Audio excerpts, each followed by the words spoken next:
Chazak ou Baruch. Alors, on va démarrer le shiur. D'abord, c'est important de se féliciter d'avoir fini la Torah. Hein. Oui. On a fait Simchat Torah, que la Kavod, voilà, on a fini un cycle. Et on va en démarrer un nouveau. Voilà, on va prendre des forces, puisqu'on va redémarrer le Sefer Torah et on va commencer par la paracha de Bereshit. Alors, c'est important de savoir de quoi est fait le début de la paracha, parce que vous savez que à travers la paracha de la semaine, bah, évidemment, la Torah c'est pas un livre d'histoire, donc on va essayer de tirer des enseignements de la paracha, et notamment de savoir comment il construit le monde finalement, de quoi il fait le monde. Oui, parce qu'on sait pertinemment, vous savez, dans le Zohar, c'est marqué, dans cette paracha de Bereshit, c'est marqué que au départ, avant qu'Hachem il ait pour projet de créer le monde, oui, il y avait des Neshamot qui se trouvaient dans le ciel, et donc elles jouissaient du Gan Eden. Ouais, elles jouissaient du Eden en fait. Parce que le Gan Eden, vous savez, la Gemara en Brachot explique que Adam était dans le Gan, dans le jardin. Mais l'objectif c'était d'arriver dans le Eden. Il n'était pas dans le Eden, oui. Et ça pouvait se faire qu'à partir du moment où il avait traversé le Shabbat. Donc si on rentrait dans le Shabbat, alors il serait rentré dans le Eden, oui. Là pour l'instant il était dans le jardin. Et donc ces Neshamot existaient dans le Eden. Et Hachem a dit que, comme ça c'est marqué dans le Zohar, que c'était pas très valorisant pour elles, les Neshamot, de manger Nahama de Kisoufa, c'est-à-dire le pain de la honte. Le pain de la honte, c'est-à-dire que tu jouis de quelque chose sans l'avoir mérité. Tu es dans le Gan Eden, mais tu n'as pas mérité d'y être. Alors Hachem a créé le monde, ouais. Donc la capacité qu'on ait de mériter ce Gan Eden dans l'ambiguïté d'exister. C'est-à-dire qu'on a mis une Neshama dans un corps humain. Voilà ce qu'on a fait. On a mis le Neshama dans un corps humain, et donc on a créé un paradoxe. On a un paradoxe, c'est-à-dire d'arriver à vivre un paradoxe, ouais, une façon contradictoire d'exister. Et comment tu vas gérer cette contradiction, ce paradoxe, cette opposition qui existe en toi. D'un côté, tu as une Neshama qui rêve qu'une chose, c'est de se réaliser et de pouvoir partir au Gan Eden, et le corps, il n'a rien à faire dans le Gan Eden, il a tout intérêt à rester sur la terre. Et donc ce tiraillement entre le corps et la Neshama, c'est ça qui va faire que il va falloir faire des choix. Et qui va gagner? Alors c'est le mérite qu'on a d'essayer de faire en sorte que c'est l'esprit qui va gagner et non pas le corps qui va gagner. Voilà, c'est l'enjeu. Et vous allez voir que ce paradoxe, en fait, ouais, cette opposition de matière et de spiritualité, elle se retrouve dans la paracha de Bereshit. C'est-à-dire que non seulement on nous a institué en nous la capacité à être double, autant le monde est double. Vous allez voir que tout est doublé. Tout est une chose et son contraire. Bereshit bar Elokim et Hashamaim et Haaretz. Vous avez vu qu'au départ, Hachem crée le ciel et la terre. Le ciel, tous les éléments qui se trouvent dans le ciel ne se trouvent pas sur la terre. Et tout ce qui se trouve sur la terre ne se trouve pas dans le ciel.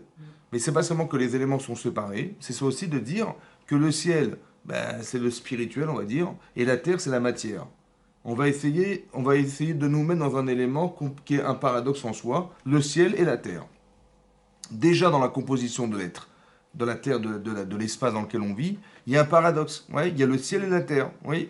On dit Hachem, il est Bachamaïm, ouais, mais il a donné la terre à l'homme pour pouvoir sanctifier la terre et mettre de la spiritualité sur cette terre. C'est ça qu'il a voulu, mettre de la morale, mettre du bon sens, mettre de l'humain, mettre quelque chose qui nous fasse vivre et pas de faire que la terre, dans l'égoïsme de la terre, qu'on puisse ne pas exister à travers les éléments. Eretz Haaretz Haïta Tohu Vavohu. Donc la terre était Tohu Bohu. Vechocher al peneteum. Chocher al peneteum. Ça veut dire l'obscurité se trouvant à la surface de l'abîme. Maintenant, il faut savoir, et on le dit dans la prière, Hachem, il est marqué Yotzer, or, ou Boré Chocher. Yotzer en hébreu, ça veut dire, il a fabriqué la lumière, mais il a créé l'obscurité. Nous, au départ, on avait imaginé que l'obscurité, c'est le manque de lumière. C'est ça, non? Il n'y a pas de lumière, donc c'est obscur. Non. En fait, l'obscurité est une création. Il a créé l'obscurité, mais il a fabriqué la lumière. C'est ce qui est marqué juste le premier verset de la Torah. Vayomer Elokim Yeor. La première chose qu'Hachem fait, c'est de fabriquer la lumière. Mais fabriquer à partir de quoi? Il a fabriqué la lumière. On fabrique à partir d'un élément existant. Oui ou non? Et à partir de quoi il a fabriqué la lumière? À partir de lui, en fait. Le monde était lumière. Tout le monde était... Sans que Hachem ait créé le monde, l'existence même d'Hachem, c'est de la lumière. Et donc, qu'est-ce qu'il a fait? Il a fabriqué de la lumière à partir de lui.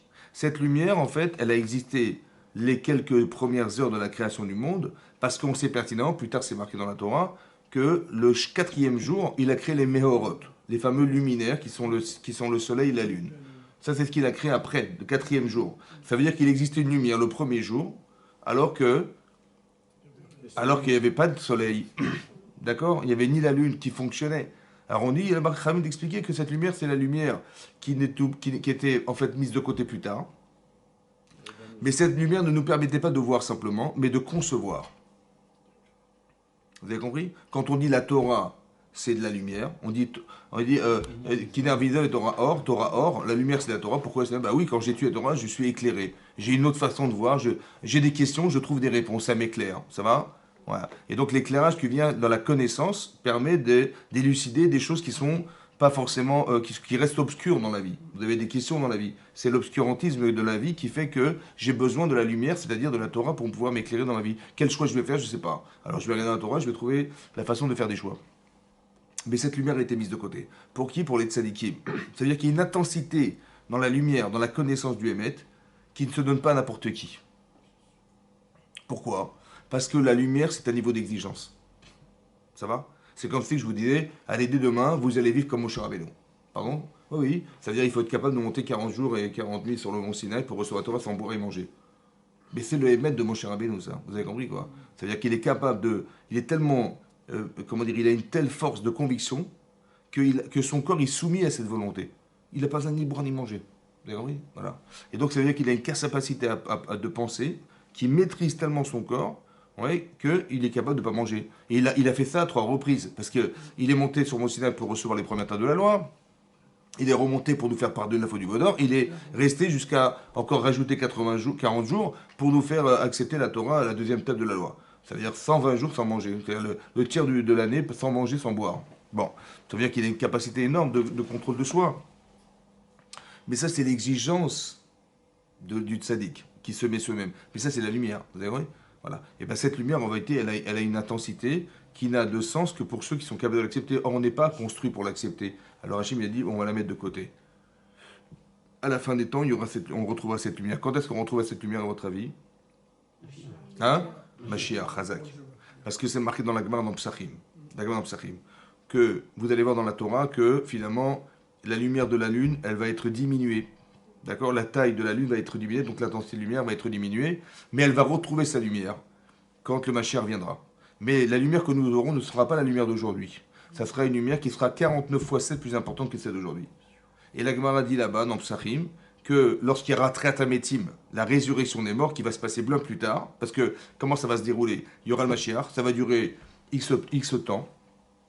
L'Agma dans Sanhedrin a dit que ça va dépendre, des fois il y en a qui 80, 400, le temps de la création du monde de 6000 ans, etc. Donc il y a plusieurs opinions, d'accord? Après, qu'est-ce qui va se passer? Tout le monde va disparaître. Ouais. Les tzadikim vont rester, ils vont flotter, dit l'Agma, comme des oiseaux qui vont voler. Ça va durer 1000 ans. D'après Havaïe, ça va durer 1000 ans. Et après 1000 ans, ouais, il y aura justement le fameux jour où on va être jugé pour savoir qui est-ce qui va, comme était Adam Arishon sur la terre, pour vivre l'éternité sur la terre. D'accord? Après, est-ce qu'on aura un corps, pas de corps, marloquette entre le Ramban et le Rambam? Est-ce qu'il y aura eu un corps? Est-ce qu'on aura un corps ou ça seront que des Neshamot? Vous avez compris? Mais là, on va retrouver d'autres lumières. Laquelle? Celle de la Shekhinah. Et là-bas, la Gemara dans Psachim, elle dit que l'intensité de lumière elle sera tellement intense que même la lune et le soleil auront honte devant cette lumière. Elle est où cette lumière? La lumière de la Shekhinah, à votre avis, elle est où? Ner Elohim. Ner Elohim, Nishmat Adam. Vous savez où est-ce qu'elle a la lumière de la Triatametim? Vous savez où elle est? Elle est en vous. Elle est en vous, messieurs, dames. Ça veut dire que Ner Elohim, Nishmat Adam, c'est-à-dire qu'il y a une intensité très très puissante en nous qui s'appelle la lumière d'Hachem. Imaginez-vous l'opacité que le corps il a pour ne pas laisser échapper cette lumière. La matière, tellement elle est opaque. Le gouffre, le corps, ouais, comme il est bestial, pour ne pas laisser échapper cette lumière. Ça veut dire qu'au fond de nous, on a une lumière intense, qui est freinée, ouais, qui est bloquée par le corps. Ça va? Après, il y a la création, il y a le monde qui nous entoure. Ouais.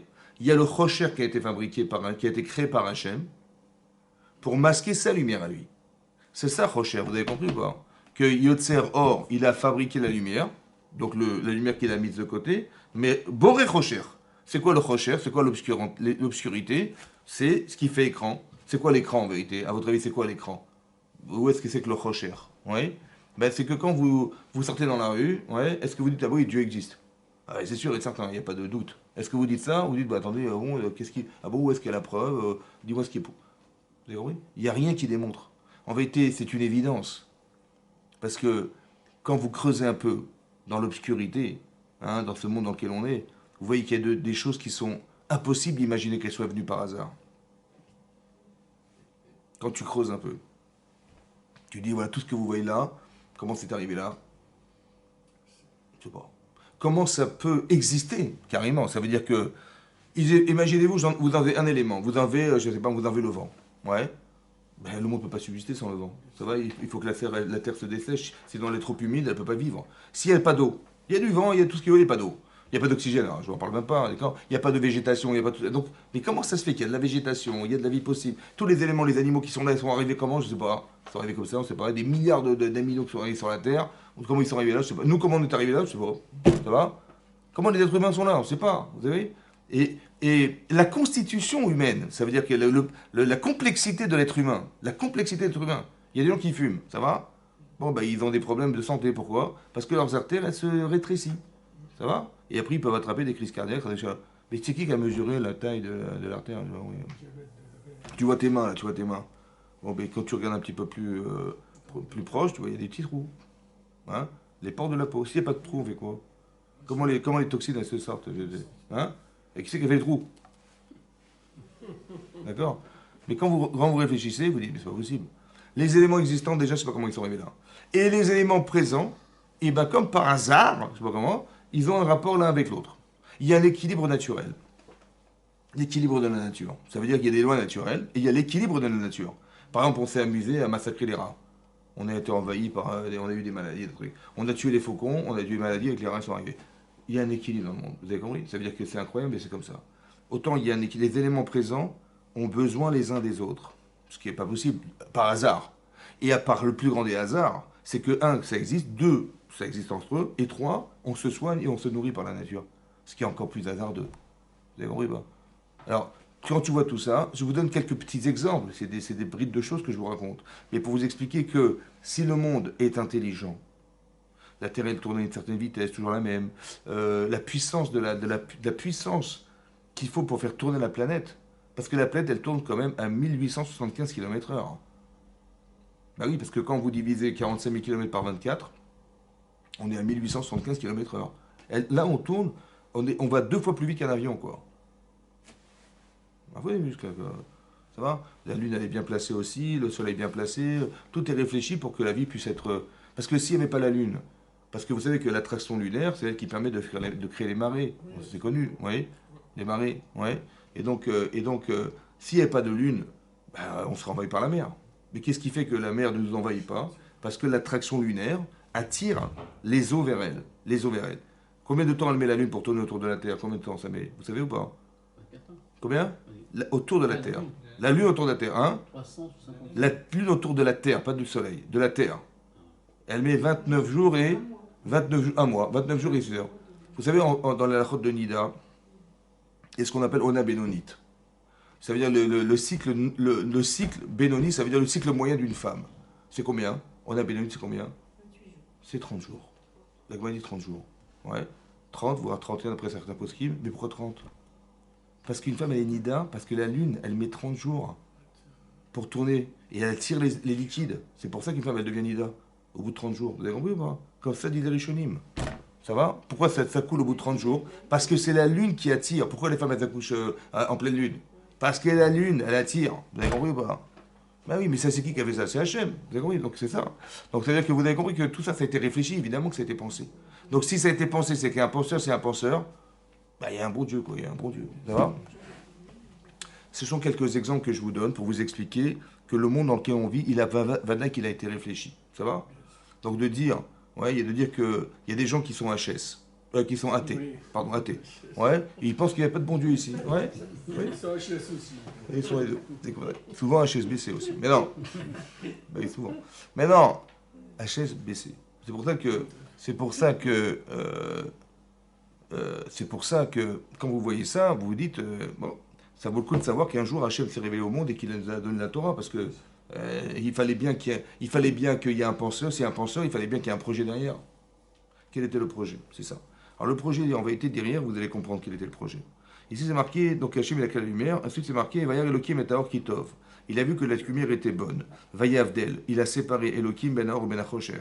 Entre la lumière et l'obscurité, il a séparé les deux éléments. Comment il a séparé? Vaikra Elohim la Orium. Il a appelé la lumière jour. Et il a appelé la nuit, il a appelé Laïla. Et l'obscurité, il a appelé Laïla, la nuit. Vaïre Vaïboker Yom Echad. Mais non, ça c'est le sens littéral. Mais vous savez que dans la Torah, il y a plusieurs niveaux de compréhension. Il y a le pshat, le sens littéral. On a su traduire la Torah, ok. Après il y a le remez, l'allusion qui est marquée derrière. Il y a le sod, il y a le drash. La drasha, c'est pourquoi ces mots sont utilisés et pas d'autres mots. Ouais, donc on va faire une drasha dans la Gemara par exemple. Et aussi le sod, le secret. Et là-bas c'est marqué dans le midrash, donc c'est la drasha. C'est quoi le chosher? Ben, c'est l'obscurité. Non, c'est Yavan, les Grecs. La philosophie, la pensée grecque qui a rendu obscure la pensée des gens qui se sont assimilés, ouais, et en fait, il y avait une guerre une guerre philosophique entre les Grecs et les Chachamim. Mais c'est le Chocher. La lumière, c'est ça. Ouais, c'est Arthur qui est marqué. La nuit, il y a eu la veille, il y a eu le lendemain. Chocher ve'or. Chocher, c'est l'obscurité. Le Midrash dit aussi que Chocher, c'est les maasim des Rechaim. Et le or, c'est la lumière, c'est les actes des tzadikim. Les références, ce sont ceux qui vont donner du sens au monde, c'est la lumière. Ils vont être éclairants, voilà. Et l'inverse, ils vont vouloir nous faire tomber dans l'obscurantisme et dans l'obscurité. C'est ça, c'est l'inverse. Mais ça, ce sont des allusions. Mais vous avez compris ce qui se passe ou pas? Que dès la création du monde, même dans la création du monde, on a mis une chose et son contraire. On a mis le tov et on a mis le ra. On a mis le bien et on a mis le mal. Depuis le début de la création du monde. Pourquoi on a fait ça? Parce que vous avez compris que l'objectif, c'est de faire un choix. Qu'est-ce que tu veux faire de ta vie? Ah ouais, il faut choisir. D'accord? Mais sachez que dans les éléments même présents, en dehors des choix qu'on a à faire dans sa vie, sachez qu'Hachem, que l'objectif de la création du monde, c'était de permettre de faire un choix. Qu'est-ce que tu veux faire de ta vie? Tu veux être rocher ou tu veux être obscurité ou tu veux être lumière? Tu veux être tzaddik ou tu veux être rachat? Tout a été fait pour que ça puisse se faire, le choix puisse se faire. On n'a pas créé une ligne droite où il n'y a pas de choix possible. Oui? Pourquoi c'est comme ça? Parce que le seul être au monde qui peut choisir, c'est nous. Les anges ne choisissent pas. Les animaux n'ont pas le choix. Quand on dit qu'on a été créé à l'image de Dieu, ouais, Betselem Elohim Baraoto, à l'image d'Hachem, l'image c'est qu'Hachem il peut choisir. Il peut décider. Ouais, entre le bien et le mal. C'est ça qui est marqué, que si vous consommez du fruit de la connaissance du bien, vous serez comme Dieu. C'est-à-dire quoi comme Dieu? Tu pourras choisir. Ouais, parce que les anges n'ont pas la liberté de choisir. Un ange, il va effectuer ce qu'on lui demande de faire. Ça va? Voilà. Et là, on voit qu'on a créé cette capacité chez l'homme de faire des choix. Mais c'est ce qui nous reste en fait. Vous avez compris? Puisque tout a été donné et tout a été fabriqué ou créé. Donc il n'y a rien d'autre que quoi? Qu'est-ce qui nous reste? Ben, il nous reste qu'est-ce que tu veux faire de toi? C'est ça que je vous ai expliqué au départ, que dans le Zohar, c'est marqué que la raison pour laquelle on est venu sur la terre, c'est pour décider. Qu'est-ce que tu vas décider? Donc il va falloir... Voilà. Maintenant, il faut savoir que les éléments créés sont des aspirateurs de bien et de mal. C'est-à-dire quoi des aspirateurs de bien et de mal? Il y a Gemara dans Hiruvin d'Afyud Gimel. La Gemara dit là-bas, elle ramène une discussion entre Beth Shammai et Beth Hillel. Vous savez qu'il y avait deux yeshivot. Il y avait la yeshiva de Shammai, ouais, et de Hillel. Ouais, comment Hillel? C'est quoi Hillel? C'est Il et Elle, Hillel. Et si c'est pas Hillel, c'est quoi? Bah, Shammai, c'est Shammai. Mais non. Ben, c'est tout, on n'est pas. Mais non.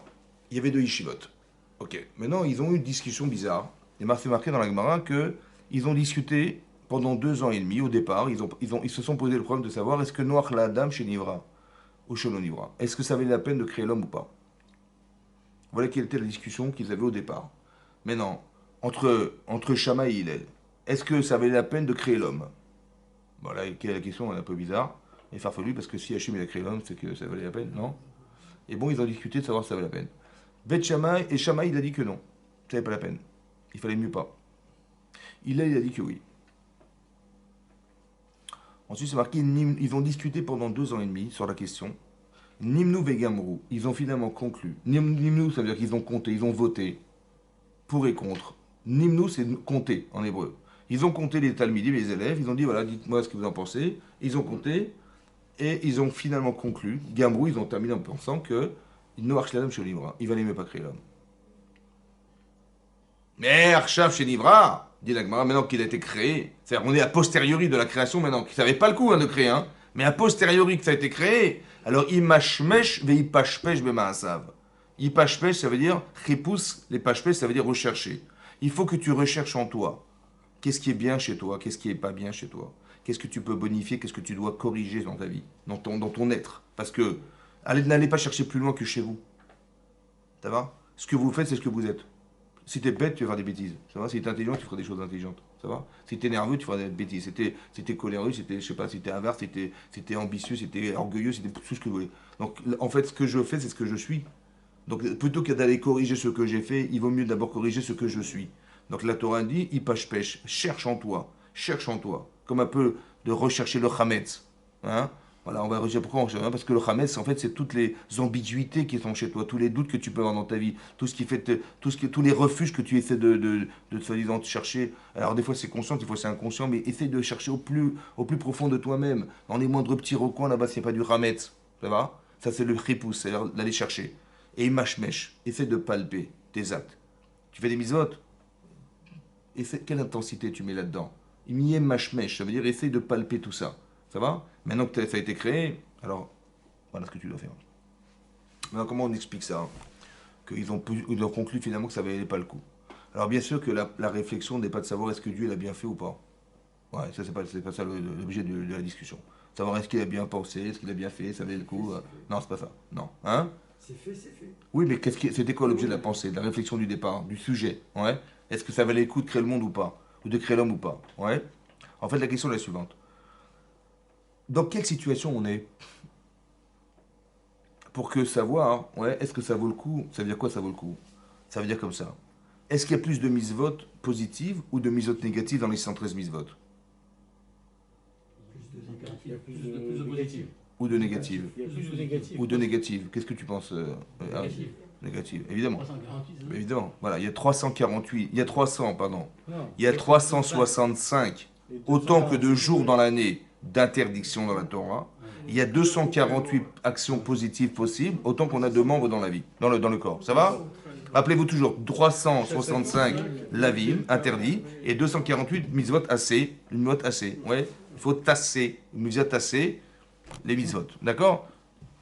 Maintenant, sur le plan mathématique, la probabilité de faire des actes positifs est plus faible, sur le plan mathématique, objectivement. Si tu as le choix de faire des mitzvot ou des avérotes, bah, tu as plus le choix de faire des avérotes que des mitzvot. Ça va, la probabilité mathématique.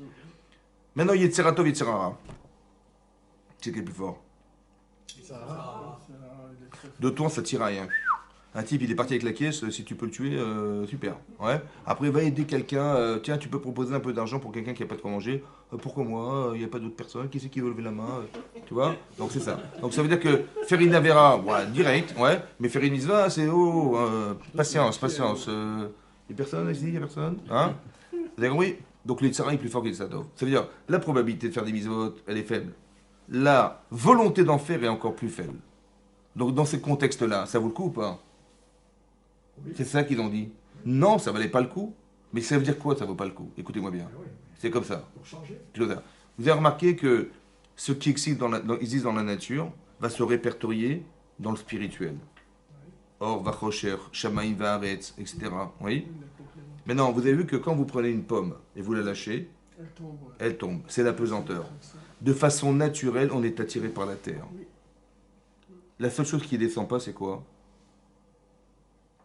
Qui monte? C'est le feu. Quand tu allumes une femme, elle monte. Tu prends un bâton, la femme, elle monte. La seule chose qui monte, c'est le feu. Ça va? Tu mets ta main dans le feu, tu peux traverser le feu. Ça va? Ça va? Jusque-là, c'est compliqué. Que la Gemara dans Baba Kama, elle dit si un type il a foutu le feu, il est marqué dans la Torah, si on met le feu quelque part, ouais, et si on est boer, le champ de mon voisin, je dois payer. La Gemara dit mais elle se demande mais quel sens ça peut avoir? Parce que le feu, est-ce qu'on a une propriété du feu? Est-ce que ça m'appartient? Parce que vous savez que quand on fait un dommage, il faut qu'on soit rattaché au dommage. Alors j'avais mon chien, je l'ai laissé partir, il a mordu quelqu'un, etc. Donc je suis mais est-ce que le feu, il y a du mammon, il y a de l'argent là-dedans, il y a une propriété dans le feu? Ouais. Et il y a une mamachou dans le feu, il y a quelque chose de consistant dans le feu. Non, vous avez compris. Donc, c'est une vraie problématique en soi. Mais on dit qu'Hachem, Ochlaou, Hachem Akadosh Baruch Hu, il s'est présenté avec un ange dans le buisson ardent, c'était lui. Ouais. Vous avez vu le feu, vous avez vu, c'est lui. Mais ça veut dire que quoi? Ça veut dire que la seule chose qui monte, c'est le feu. Tout le reste descend. Tout ce qui est spirituel devrait monter, et tout ce qui n'est pas spirituel descend. Or, la pesanteur, c'est ce qui nous enveloppe. Ouais, vous avez vu? Oui. Donc ça veut dire qu'on est aspiré vers la terre de façon naturelle. On est aspiré à faire le mal de façon naturelle. Le Yetzeratov, il vient à quel âge chez la personne? Chez les femmes, il vient à quel âge il se présente, le Yetzeratov? 12 ans. Et les garçons? Et le Yetzerara? De la naissance. Ça veut dire que le jour de ma bar mitzvah, mon Yetzerara, il a 13 ans d'âge. Ça fait 13 ans qu'il travaille sur moi. Et l'autre, il vient de naître. C'est bon? Et à partir de quand il va y avoir des conflits d'âge, on va dire l'adolescence. Vous savez ce que c'est quoi l'adolescence? Le gosse il se rebelle, laisse-moi tranquille, laisse-moi vivre ma vie, machin. Pourquoi? Parce que le Yetzeratov il a commencé à grandir. Le Yetzerara il va s'acharner. Donc l'expression de l'adolescent, c'est le conflit interne, ça va? Qui va s'exprimer entre le bien et le mal. C'est extraordinaire. Et les gens n'ont pas compris ça, ils pensent que les enfants sont contre eux. Ouais. Mais comment tu me parles? C'est quoi cette audace? Comment tu respectes pas ton père et ta mère?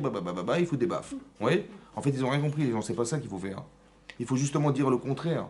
C'est là que tu as une difficulté, c'est là que je te soutiens. Super, tu deviens indépendant. Mazal Tov. Parce que tu veux faire par toi-même. Ouais. Tu dis, laissez-moi tranquille, laissez-moi décider, laissez-moi machin. Ça, ce que je suis en train de vous expliquer, c'est le Yetzirah, ça. Mais c'est Tov. Parce que c'est là qu'il devient, l'enfant devient indépendant. Ça va? Mais non, cette forme d'indépendance, elle est favorable. Pourquoi? Parce que si je lui casse la figure, et je lui dis, écoute, tu vas écouter ton papa, et je vais l'écraser, je vais le boucher, comment tu parles à ta mère, et je lui donne des balles jusqu'à ce qu'il respecte ses parents, celui-là, ouais. En fait, qu'est-ce qui va se passer? Sa faculté de choix ne pourra plus exister. Et donc, qu'est-ce qui va se passer? Il va jamais pouvoir, allô papa, allô maman, il faut que je me marie, tu penses qu'elle est bien cette fille pour moi ou pas? Qu'est-ce que je fais? Parce qu'on a cassé cette capacité de faire des choix. C'est jamais faire ça, jamais. Que l'adolescence, c'est l'adolescence, le fait qu'il se rebelle, c'est extraordinaire. Ça veut dire qu'il est capable de décider par lui-même. À la différence, c'est de lui expliquer, écoute, je suis très heureux pour toi, Mazal Tov, ouais, ne jamais s'opposer. Simplement dire, voilà, si je peux t'accompagner, t'aider dans tes choix, voilà, moi je suis ton papa, ta mère c'est ta mère, on a chacun des facultés un peu différentes les uns des autres, mais si je peux t'accompagner dans tes choix, avec plaisir, je suis là.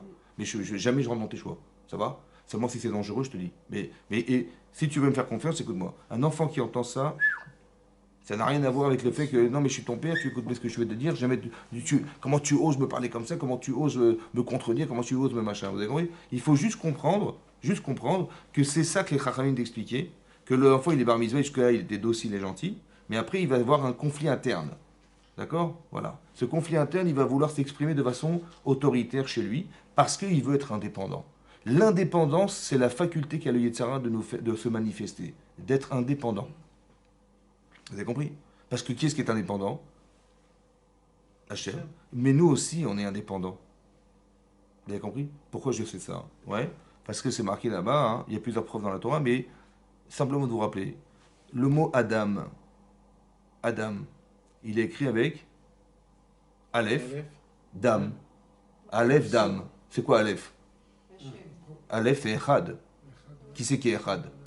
Hachem. Et Dam, qui est Adam ou Anefesh, le sang, c'est le corps en fait. Aleph, Dam. Vous avez compris? C'est quoi Adam? Il y a une Neshama qui est Echad. Et il y a le corps. C'est ça Adam.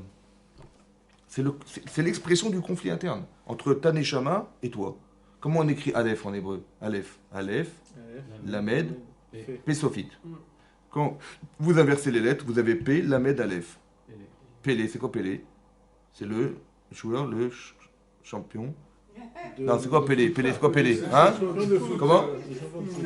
Non, c'est quoi Pélé? C'est quoi Pélé? C'est quoi Pélé? D'étonnant. Pélé, c'est étonnant, c'est Pélé. C'est étonnant. Pourquoi le chiffre 1 est un chiffre Pélé?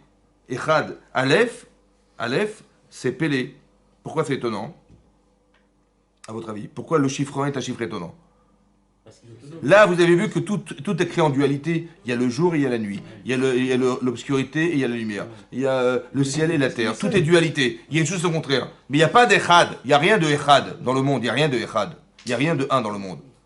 Mais pourquoi c'est Pélé? Parce que 2, à son origine, c'est quoi? C'est 1. Mais 1, il est né de qui?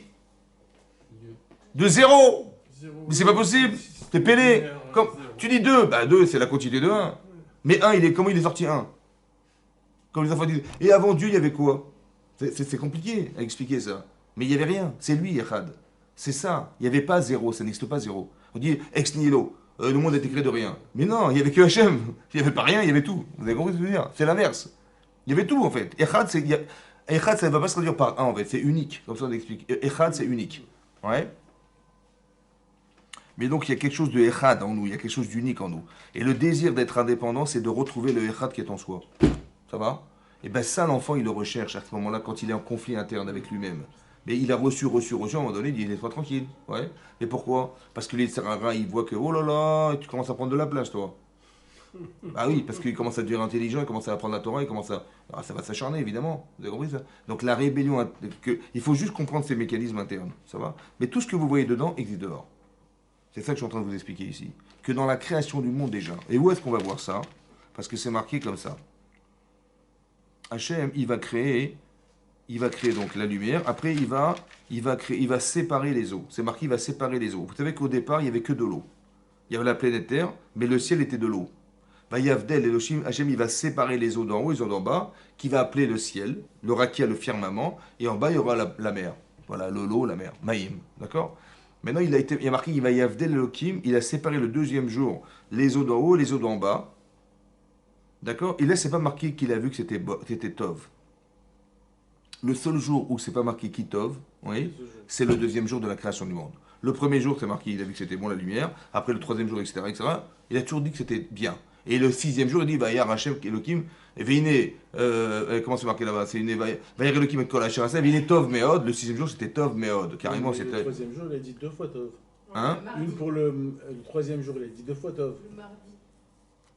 Non. Fois Si, il y a Ah oui. marqué pas même Kitov. Ouais, C'est pour ça qu'il Kitov se du marie. premier et Ah oui, d'accord. Mais ça veut dire que mais le deuxième jour, il n'y a jamais marqué Tov. Non, Voilà. dans le troisième Mais pourquoi il jour, n'y a pas marqué Tov? Pourquoi il n'y a pas marqué Tov? Alors là-bas, le Midrash Rabbah, il dit comme ça, écoutez bien. Il dit que quand Hachem, il a séparé l'eau, il a créé la marloquette. Le désir du conflit. Incroyable. Et il a créé le Guénam, comme ça dit le Midrash. En séparant les eaux, ouais, il a séparé le ciel de la terre, les eaux de la terre et du ciel. Il n'a pas créé le conflit et la difficulté d'exister ensemble parce qu'il a séparé la lumière de l'obscurité. Non. Hachem, il a séparé la lumière de l'obscurité, là il n'y a pas de conflit. Par contre, quand il a séparé l'eau, il y a conflit. Ouais. Sur deux éléments communs, un élément commun, il y a conflit. Tu prends la même eau et tu la sépares, là il y a conflit. Mais quand tu prends deux éléments séparés, il n'y a pas de conflit. Pourquoi? Parce qu'on sait nous distinguer entre la lumière et l'obscurité, il n'y a pas de conflit. Par contre, quand c'est le tronc est commun, par exemple, on est des êtres humains, d'accord? On fait partie d'un ensemble, les êtres humains. Je dis pourquoi elle est plus belle que moi, pourquoi il est plus riche que moi, pourquoi il est plus grand que moi, pourquoi il a plus d'argent que moi, on est des êtres humains, c'est pas normal. Ouais. Donc c'est quand c'est commun qu'il y a conflit. Vous avez compris ça? C'est quand c'est pareil qu'il y a conflit. Pourquoi? Mais attendez, moi j'aurais préféré des nuages. Moi, que je fous dans la terre, je veux des poissons. Je veux pas de poissons, je veux être dans les nuages. On dit non, mais mec, je veux pas être des nuages, je veux pas de la vapeur, je veux de la consistance. Il y a conflit. Quand c'est le même élément, c'est de l'eau. C'est pour ça que les Chachamim m'ont dit que quand on a séparé l'eau, on a forcément créé la marloquette. Mais pourquoi c'est marqué comme ça? Comment ils ont su ça, Chazal? Parce que Hachem, il a créé le monde pour qu'on puisse faire des choix. Depuis le départ, c'est comme ça. Vous avez compris, depuis le départ. Dans le monde que vous voyez autour de vous, tout a été fabriqué pour que vous puissiez choisir. Et donc, il a forcément créé un esprit de conflit. C'est comme ça. Après, comment tu vas faire le shalom, la paix, dans la contradiction? Tu as le ciel et la terre. Alors, comment on fait? Tu as des riches et des pauvres. Tu as des gens intelligents, tu as des gens brutaux et tu as des gens intelligents. Comment tu fais le shalom là-dedans? Vous avez compris? Et tout l'objectif, c'est d'arriver à mettre de la paix dans tout ce conflit. Comment tu vas mettre la paix en toi, entre ton corps qui n'a rien à faire dans le ciel et ta neshama qui n'a rien à faire sur la terre? Allez, va faire le shalom maintenant. Va les réconcilier, ces deux êtres. On parle de shalom bayit et tout ça, pourquoi? Parce qu'une femme, elle a ses sentiments, elle a ses ambitions, elle a ses passions, elle a sa réflexion, elle a son corps qui est différent de l'homme, elle a ses émotions qui sont différentes de l'homme. Et l'homme, il a exactement le contraire. Voilà. Comment tu vas faire le shalom dans deux êtres complètement... Il faut vivre ensemble, il faut se marier, avoir des enfants, mais comment tu vas vivre ensemble, faire le shalom dans deux êtres qui sont complètement opposés? Vous avez compris ou pas? La chorma d'arriver à mettre de l'ordre dans un désordre. Voilà, c'est ça le shalom bayit. Le shalom bayit, c'est quoi? C'est pas la paix des ménages. Ouais, le shalom, c'est mettre de l'ordre dans un désordre. Hachem est marqué au C, Shalom. Ça veut dire quoi? Il fait la paix dans le ciel. Parce que Parce qu'il y a la guerre des étoiles. Pourquoi il y a la paix dans le... Ouais. Ça veut dire quoi faire la paix dans le ciel? Il n'y a pas la guerre dans le ciel. Oui. Non, faire la paix dans le ciel, c'est mettre de l'ordre dans le ciel. Parce que la paix, c'est l'extrapolation de l'ordre. Ça veut dire que on dit les agents de l'ordre. Ouais, la police, c'est les agents de l'ordre. Quand il y a deux pays en guerre, qu'est-ce qu'on fait? On dit, attends, on va se calmer, il y a suffisamment de morts. Voilà, vous êtes quoi? Tu vas rentrer en Ukraine, tu vas rentrer en machin. Bon, écoute, on va mettre de l'ordre. C'est quoi de l'ordre? On va déterminer des frontières. Il faut bien que ça s'arrête un jour. Donc on va mettre de l'ordre, c'est-à-dire on va déterminer des frontières, tu signes que c'est ça, ton pays s'arrêtera là, tu es d'accord? Ok, tu signes, et l'autre, ton pays s'arrête là, tu es d'accord ou pas? On va arrêter de se bagarrer, c'est bon? Et comment? Donc qu'est-ce qu'on a fait? Au final, on a mis de l'ordre. Et bien donc il y a de l'ordre, alors il y a la paix. Vous avez compris? Mais il n'y a pas de paix sans ordre. Donc le shalom, c'est pas l'ordre, c'est pas la paix, c'est l'ordre. Le shalom, shalem. Shalem, c'est quoi shalem? Entier. Il n'y a pas de conflit. C'est ça la shlemut. Vous avez compris ou pas? Quand quelqu'un est tiré à l'intérieur de lui-même, il n'est pas shalem. Il n'est pas shalom non plus. Vous avez compris? Donc la shlemut, d'être shalem, d'être entier, c'est d'être capable de pouvoir être rassuré, se soulager, etc.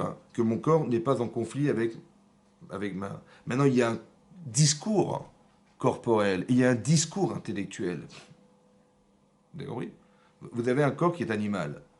Mais il ne comprend pas la philosophie, lui. C'est pas un penseur.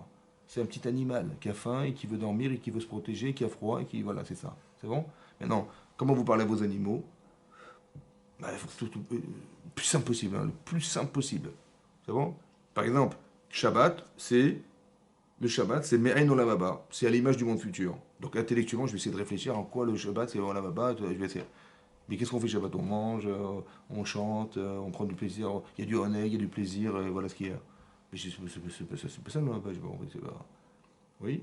À quoi vient répondre le repas? Ouais? À quoi vient répondre la pkeila? Ouais? Ou la boucha, ou la dafina, ou le je sais pas quoi. Ça vient répondre à quoi? C'est pas ça le repas. On va pas manger là-haut, je vous rassure, il n'y a pas de manger. Mais ça vient répondre à un problème corporel. J'ai pas envie que mon corps me dise, écoute, je suis lassé de faire ton Shabbat là. Parce que bon, c'est bien beau la création du monde, c'est bon, ça va 5 minutes, on a compris, ça va, on va pas. Et pourtant, ce qui va se passer, c'est l'inverse qui va se passer. C'est que quand arrive le Shabbat, on est content. On est en fin de semaine, hein, c'est vrai, hein. Enfin, on va pouvoir fêter la création du monde. Ou bien on va se reposer. Vous avez compris? On va pouvoir un peu changer de notre train quotidien, on va changer, on va retrouver la famille. Mais ce sentiment, il n'est pas spirituel, hein, je vous rassure, il est corporel. Tu dis, c'est un Shabbat. Nous, on croit que Shabbat, c'est genre, on va fêter la création du monde. C'est ça le but en vérité. Mais mon corps n'a pas envie de le faire. Alors qu'est-ce que je lui propose? Je lui propose de bien manger. Vous avez compris? Il y a du honneur, il y a du plaisir. Mais ce discours, en vérité, c'est pourquoi faire? C'est pour que mon corps, il ait envie de faire Shabbat. Mais moi, je vais faire autre chose, moi, Shabbat. Je vais étudier la Torah, je vais faire ma tefila, j'ai pas le temps de faire... Ou je vais mettre plus de kamana dans ce que je fais. Vous avez compris ce que je veux dire? Il faut faire le shalom. Ton corps, il faut qu'il ait envie de suivre ta neshama. Donc il faut trouver des arguments qui vont justifier le fait que ta neshama, ton corps, il ait envie de faire que... C'est ça. Mais si tu dis non, il n'y a rien à faire. Le Shabbat, c'est la Torah, c'est des machins, machin. Le corps, il va te dire à un moment donné, écoute, ça m'intéresse pas, j'ai pas envie. Moi. Mais comme les gens ils disent, je me plais pas à la synagogue, je viens plus à la synagogue. Je dis, mais qu'est-ce que ça va voir avec la choucroute? Tu viens pas pour voir les gens, tu viens pour prier Hachem. Vous avez compris? Ah non, mais ça plaît pas. Non, non, mais lui, je veux pas le voir, l'autre, je veux pas le voir, je veux pas à la synagogue. Quel rapport avec le truc? Vous avez compris? C'est pas un problème spirituel, c'est un problème corporel. Comme les jeunes, il y a que des vieux ici, on vient pas à la synagogue. Il y a que des vieux, laisse tomber. On dit, on va faire minyan de jeunes, tu vois. Mais ça vient répondre à quoi? Ça vient répondre à une ambiance. Mais quel rapport avec le Shabbat et la prière? Vous avez compris? Non. En vérité, c'est ça le problème. C'est qu'en fait, il faut faire le shalom. Vous avez compris? Il faut que les deux éléments, il y a du physique et du paraître. Les deux doivent vivre ensemble. C'est ça qu'il faut réussir à faire. Tu as un corps, qu'est-ce que je te dis? Tu as un corps, tu ne vas pas t'en passer. Ouais. Comme il y a des gens, ils se fichent de leur santé. Ils sont très très spirituels, ils se fichent de leur santé. Le type, après, il se demande pourquoi il a des problèmes. L'autre, il a 65 ans et il ne peut plus vivre. Ouais. Mais non, il fallait t'occuper de ta santé. Ça fait partie des. Ou je partais, mais la chose c'est pourquoi? Parce que tu veux, ta neshama, elle veut faire tous les trucs du monde, mais toi, si ton corps, il ne suit pas, qu'est-ce que tu vas faire? Ou l'inverse, vous avez compris? Le type, il est complètement dans la matière, mais rien de spirituel dans sa vie. À un moment donné, il sature, il dit, attends, tout ça pourquoi finalement? Qu'est-ce que j'ai fait de ma vie? Tout à coup, il devient philosophe, le type, tu vois. Oui, c'est ça, ça veut dire que les deux sont nécessaires. Il faut faire le shalom. C'est ça, il faut que ça soit clair, que dans la tête, ça soit clair. Ça s'appelle l'Havdalah. Il a séparé les eaux, et c'est en séparant qu'il a créé cette capacité à rentrer dans un conflit. Il faut trouver le shalom. Après, c'est marqué qu'il a créé les Meorot, les deux luminaires. Ils étaient Gdolim au départ. Gdolim, c'est-à-dire qu'ils avaient une taille suffisamment grande pour éclairer la terre. Ouais, c'est ça qui est marqué. Vayomer Elokim et Meorot Birkei Hashamayim, Lavdil Ben Amelayla, Vayoletot Ben etc. Vayomer Meorot Birkei Hashamayim, Lahir ala Haaretz. L'objectif, c'était d'éclairer la terre. D'accord? Maintenant, il a créé deux Meorot, deux luminaires, qui étaient le soleil et la lune. Et là, c'est marqué que tout à coup, il a fait deux luminaires qui étaient grands au départ, mais il a dit le grand, il va régner le jour et le petit va régner la nuit. Et il a rajouté des étoiles. Ça va? Tout à coup, ça devient petit, alors qu'ils étaient de grands. Alors Rashi, il remet ses mains dans le de sa mère, qui dit là-bas que la lune, elle s'est plainte ou elle a condamné. Mekatreget. Mekatreg, ça veut dire elle a accusé. Vous avez compris, c'est très important les mots. Est-ce qu'elle a posé la question ou elle a condamné, elle a accusé? Elle a dit comment c'est possible qu'il y ait deux rois avec une seule couronne. Il y a deux rois. Le roi, parce qu'il est marqué, un va régner le jour et l'autre va régner la nuit. Donc c'était deux rois. Ils règnent, le roi règne. Alors il dit, bon, on est tous les deux rois, ouais, pour éclairer la terre. Mais à quoi ça sert de roi? Comme ça, elle a demandé. Oui? Mais elle n'a pas dit sous forme de question. Elle a fait sous forme d'accusation. Accusation, ça veut dire, mais qu'est-ce que ça veut dire? Pourquoi tu l'as fait comme ça? Genre comme si que Dieu s'est gouré, quoi. Vous avez compris? Quand on accuse, c'est qu'on s'est gouré. Oui, non? Alors Hachem, il a dit, bah, écoute, diminue-toi. La Gemara a dit, mais je comprends pas, je pose des bonnes questions et c'est moi qui empathie, c'est pas normal. Ouais. Bon, je ne vais pas vous faire toute la Gemara, mais au final, Hachem, il a dit, c'est dans la parachat est mort, c'est marqué là-bas, que le seul jour où c'est marqué qu'on amène un korban l'Hachem, ouais, Seir Izim, l'Hachem pour Dieu, ouais, c'est à Rosh Chodesh. Et là-bas, il y a deux explications dans Rashi, ouais, dans la Gemara dans Shavuot, et là-bas, la deuxième explication, il dit, écoute, si j'ai fauté en ayant 10 000 la terre, pardonnez-moi, amenez-moi un korban Rosh Chodesh pour moi, Hachem. L'Hachem. Voilà. C'est ça qui est marqué dans la Gemara. Oui? Comme si Dieu avait besoin de se faire pardonner, d'avoir diminué la lumière de la lune. Est-ce que la lune, elle peut choisir? Est-ce que la lune, elle décide? Hein? Le dimanche après-midi. Bon. Alors peut-être les anges, je ne sais pas, mais c'est quoi cette rébellion là? Elle se rebelle, madame, elle vient, elle dit... Oui? Maintenant, Hachem, il a dit 10 minutes à lumière. En quoi il a répondu à la question? Elle a dit, mais à quoi ça sert d'avoir deux luminaires? C'est vrai, elle a raison. Un seul luminaire qui éclaire la terre de matin et soir. C'est ça, ouais. 24 heures sur 24, ça éclaire. Elle dit, pourquoi on a besoin de l'autre? J'ai dit 10 minutes à lumière. Et en quoi ça répond à la question? C'est ce qu'elle a dit, mais je pose une bonne question et tu me punis en me diminuant ma lumière, je ne comprends pas. Oui? Elle n'a pas compris la lune. Et finalement, elle n'a pas compris. Ouais. Et Hachem dit, bah écoute, si tu n'as pas compris, excuse-moi, alors pardonne-moi, j'ai dû fauter parce que tu n'as pas compris. Mais qu'est-ce qu'elle n'a pas compris, la lune? Et qu'est-ce qu'Hachem avait comme intention? Et pourquoi elle l'a dit de façon brutale, accusatrice? Comme nous, il nous arrive des choses dans la vie, ouais. On est accusateur. On dit, mais c'est quoi cette vie? C'est quoi ce truc? On s'énerve. Mais qu'est-ce qui m'arrive? Est-ce qu'on a le droit de condamner ce qui arrive? Tout en sachant que tout est Mina Shamaïm. Essayez de comprendre ce que je vous dis. Tout a été réfléchi. Tout ce que vous vivez était pensé par Hachem. Les circonstances qui m'ont amené à cette situation ont été réfléchies. Donc quand je condamne, j'accuse, je condamne Hachem. C'est ça que la lune, vous avez compris? Mais d'où ça nous vient, nous, de condamner comme ça? Hein? Ça vient de là. Qu'Hachem, il a créé ça. Est-ce que tu rentres là-dedans ou pas? Vous avez compris ce que ça veut dire, ça? C'est ça la condamnation, c'est ça la lune. Quand on voit la lune qui produit moins de lumière, il faut réfléchir que c'est ça. Maintenant, écoutez-moi bien. D'où la lune, elle a de la lumière, elle? Hein? Elle est créée par le soleil. Hein? Elle est créée par le soleil. Superbe. Donc quand elle a dit, mais à quoi ça sert de luminaire? Mais qu'est-ce qu'elle a cru, elle? Mais j'ai pas compris, t'es bête ou quoi? Si tu enlèves le soleil, il n'y a plus de lumière, ma chérie. Oui, mais au départ, elle n'avait pas sa lumière. Elle sait ce qu'elle a peut-être cru. Alors j'ai dit 10 minutes à lumière. Pourquoi faire? 10 minutes à lumière. Pourquoi faire? Pour que tu comprennes que ta lumière, elle vient pas de toi, ma chérie. Elle vient d'ailleurs. Et ça, elle n'a pas compris. Maintenant, pourquoi Hachem, il a fait qu'il y ait deux luminaires, à votre avis? Parce que dans la vie, il faut un projecteur, il faut un récepteur. Tes parents, ils t'ont donné la lumière. Tu as réceptionné la lumière. Après, tu la donneras à tes enfants. Mais c'est la même lumière. Ça va? Autant d'intensité de lumière. Mais en fait, on n'a pas compris qu'il fallait un projecteur, et il fallait un réflecteur. Hachem, il veut. Pourquoi nous, le symbole du calendrier, c'est la Lune? Pourquoi on prend la Lune comme référence? On aurait pu prendre le Soleil. Parce qu'on n'a pas la prétention de penser qu'on est des projecteurs de lumière. Nous, on fait que recevoir la lumière. Nous, on reçoit. Voilà, tu as reçu la Torah, tu as reçu Hachem, tu as reçu. Voilà. On n'est pas des projecteurs, vous avez compris? On a l'humilité de se dire que tout ce qu'on a reçu, ça vient de Dieu. Donc, on est des réflecteurs. Je dis voilà, je reçois la Torah et je vais vous dire ce qui est marqué dedans. Voilà, moi, je n'ai pas l'audace de vous dire que je suis la lumière. Non, je ne fais que réceptionner la lumière et je vous la renvoie. Vous avez compris? Donc, c'est ça la lune. C'est ça la lune. Il fallait que. C'est pour ça que la Gemara dans Choulin, elle dit. Mais on dira de toi que tu es. Voilà, les grands de la Torah. David Ameler, on dira David Akatan, le petit David. On dira de Shmuel Anavi qu'il est Katan, Shmuel Akatan. On dira de Yaakov Akatan. Voilà, ça te plaît pas? L'humilité, c'est ça qu'on voulait lui envoyer comme message. Elle n'a pas compris, elle s'est vexée la lune, elle n'a pas compris.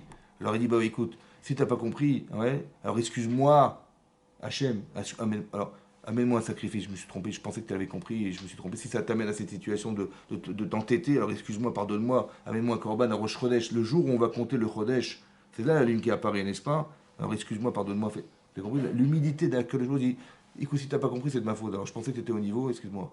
Vous imaginez un peu ce que ça veut dire, c'est extraordinaire. Ça veut dire qu'il faut comprendre derrière tout ça que tout a été fabriqué, parce que tout ce que vous voyez dans la création du monde, en fait, se reflète chez les êtres humains. Tous ces paradoxes, toutes ces contradictions, vous avez compris ce qui se passe? C'est déjà présent déjà dans la nature. C'est déjà présent. Vous allez voir que Hachem, il va dire à la nature, ouais, regardez ce qui est marqué. Je vous lis ce qui est marqué dans le texte. C'est marqué.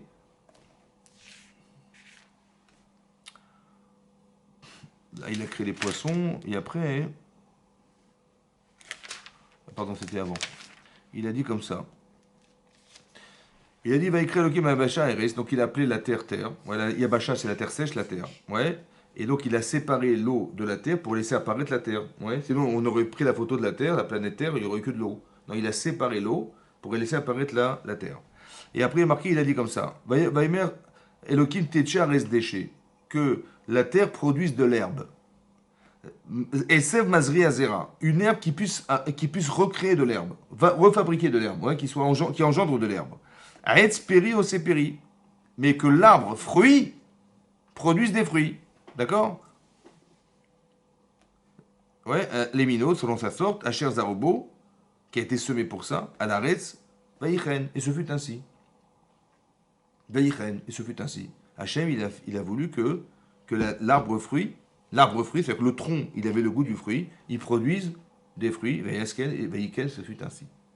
Va totse Ares déchet. Donc la terre, elle a obéi, elle a fabriqué de l'herbe.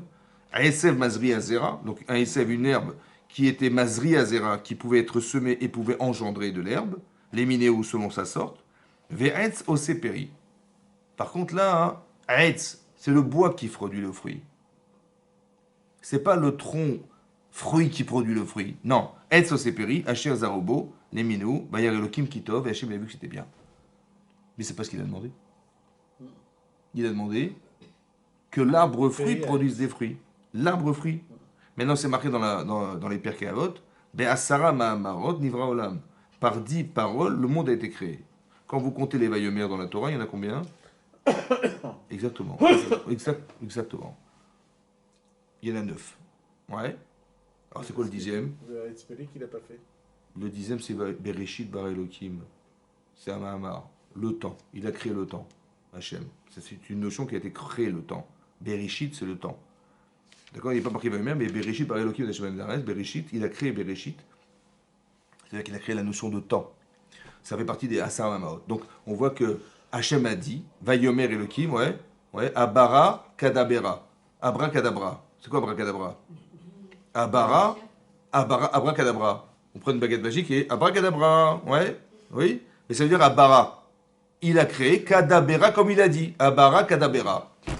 Abracadabra. C'est-à-dire qu'il a créé comme il a dit. Ouais. Donc, est-ce que la terre, ou la parole, elle peut déjouer la volonté de Dieu? Il a dit que l'arbre fruit produise des fruits. Est-ce que la terre, elle peut produire autre chose que ce qu'est la volonté de la parole d'Hachem? Hein? C'est possible ou pas? Dites non, dites non.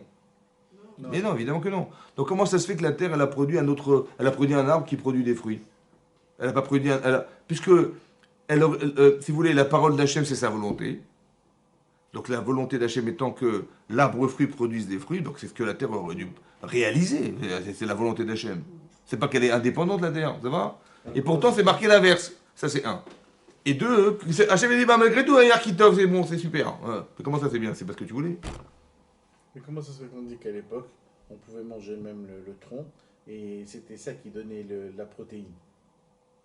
Je sais pas où tu l'as vu, mais en tout cas, dans la Torah, c'est marqué qu'il n'y a pas eu d'arbre fruit produisant des fruits. Quel est l'arbre, quel est le fruit, quel est le fruit, quel est le fruit à votre avis, quel est le fruit à votre avis que vous connaissez?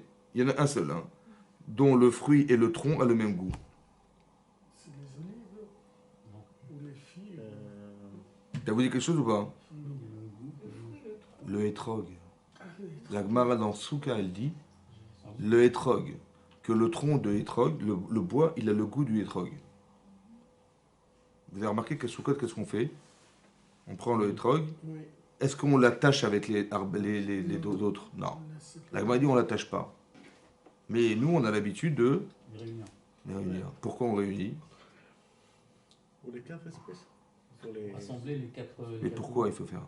Parce que le loulave, c'est un végétal, c'est une branche de palmier. La rava, c'est un végétal. La hadas, un végétal. Mais le hétrog, c'est un fruit. C'est vrai que ne mélangeons pas tout. Ça veut dire qu'on ne peut pas mettre le fruit avec de la végétation, ça ne va pas ensemble. Mais l'arbre, il a dit, je ne veux pas, moi, être un arbre fruit, je veux être un arbre. Je ne veux pas être, je veux être indépendant, vous avez compris ou pas? Ça va? Je ne veux pas être je veux être un végétal, moi, je ne veux pas être un fruit. Vous avez compris? Parce que l'arbre, il était lui-même le fruit. Et là, il a refusé. Alors, vous savez ce qu'on va faire? On dit, non, essaie de faire la volonté d'Hachem. Fait que le fruit, il va recoller avec la végétation. Accepte d'être un arbre fruit. Vous avez compris ce que je veux dire? Ce qui a marqué dans la Torah, que Hachem, il a voulu ça, c'est ce qu'il espère que ça devienne. Mais ça n'a pas été comme ça, mais c'est pas grave, c'est bien aussi. Parce qu'il y a un travail de choix à faire. Vous avez vu que la nature, elle se rebelle ou pas? Mais ça fait partie de la volonté d'Hachem. C'est pour ça que le Mahamar, il a dit que ce soit comme ça. C'est que depuis le départ, Hachem, il voulait qu'il y ait une opposition. Il y a une chose et son contraire. Il y a le jour et la nuit, il y a le ciel et la terre. Tout s'oppose. Vous avez compris? Parce qu'il faut que tu choisisses. Qu'est-ce que tu veux faire? Même la nature elle-même, elle refuse. Ça fait partie de ce qu'Hachem, il a déjà introduit dans la création du monde, que l'arbre, il ne va pas vouloir produire il ne va pas être un arbre fruit. Je ne veux pas être un arbre fruit, moi je veux être un arbre. Ça va? C'est-à-dire qu'il y a déjà du mal dans le bien. Vous avez compris? Vous avez commencé à comprendre, c'est ça, ça veut dire le mal dans le bien. Qu'est-ce que ça va engendrer tout ça? Ouais. Ben, ça va engendrer qu'il y aura dans la nature quelque chose qui s'oppose à Hachem. Ça va? Et dans l'être humain qu'on va créer, aussi pareil, au départ, il va être à l'extérieur, c'est le fameux Nachash, qui est le Yetzirah, le mauvais penchant de l'homme. Ouais. Et il y a aussi, après, il va s'introduire dans l'être humain. Le Nachash, le fameux serpent, ouais, il va s'introduire. Il va s'introduire dans l'homme, c'est ce que dit Rashi, ouais, que quand il a fauté, il est rentré en lui le Yetzirah, le mauvais penchant. Donc il faut vivre avec. Avant, c'est extérieur à soi, ça devient un teil. C'est en nous, maintenant, c'est en nous. Ouais. Le désir d'Avera, le désir de soi-disant être indépendant au service de soi et pas au service d'autre chose que de soi, ouais. Alors c'est l'Yetzer, c'est ça l'Yetzer. L'indépendance mal placée en fait. Et donc le désir d'Avera. Et donc il faut être capable de contrôler ça. Maintenant, comment ça s'est manifesté? Ouais. Alors, ici, il y a eu, on a créé l'homme, ouais, qui était au départ un homme masculin-féminin, on a séparé la partie masculine, féminine de l'homme, ouais. Et on a créé la femme à partir de ça. Quand je dis séparé, c'est pas que, comme les gens ont cru, que c'était la côte de l'homme. Ouais. Le tsela, c'est pas la côte, c'est le côté de l'homme. Rachid dit tsela mishkan. Donc c'est pas la côte, les gens traduisent la côte. Ici, ils ont bien traduit, mais dans d'autres machines, j'ai vu, ils ont vu la côte de l'homme. Non, c'est le côté de l'homme. C'est que l'homme et la femme étaient jumelés, dos à dos. Ouais, comme ça, la Gemara explique. Ouais. On a simplement détaché la partie féminine qui se trouvait dans l'homme pour lui présenter son épouse. Après, on a mis Bassar Tartena, on a mis la viande pour combler ce vide. Ça va? Mais en vérité, l'homme et la femme étaient collés. Ce que je vous dis là, c'est le but de la vie. Le but du couple, c'est d'être collés. Alors on les a décollés on les a décollés, défaits les uns des autres, pour avoir envie de se retrouver. Mais l'objectif, c'est d'être ensemble. L'objectif, c'est ça l'objectif. Voilà. Maintenant, c'est comme ça. Qu'est-ce qui s'est passé? La femme a été tentée.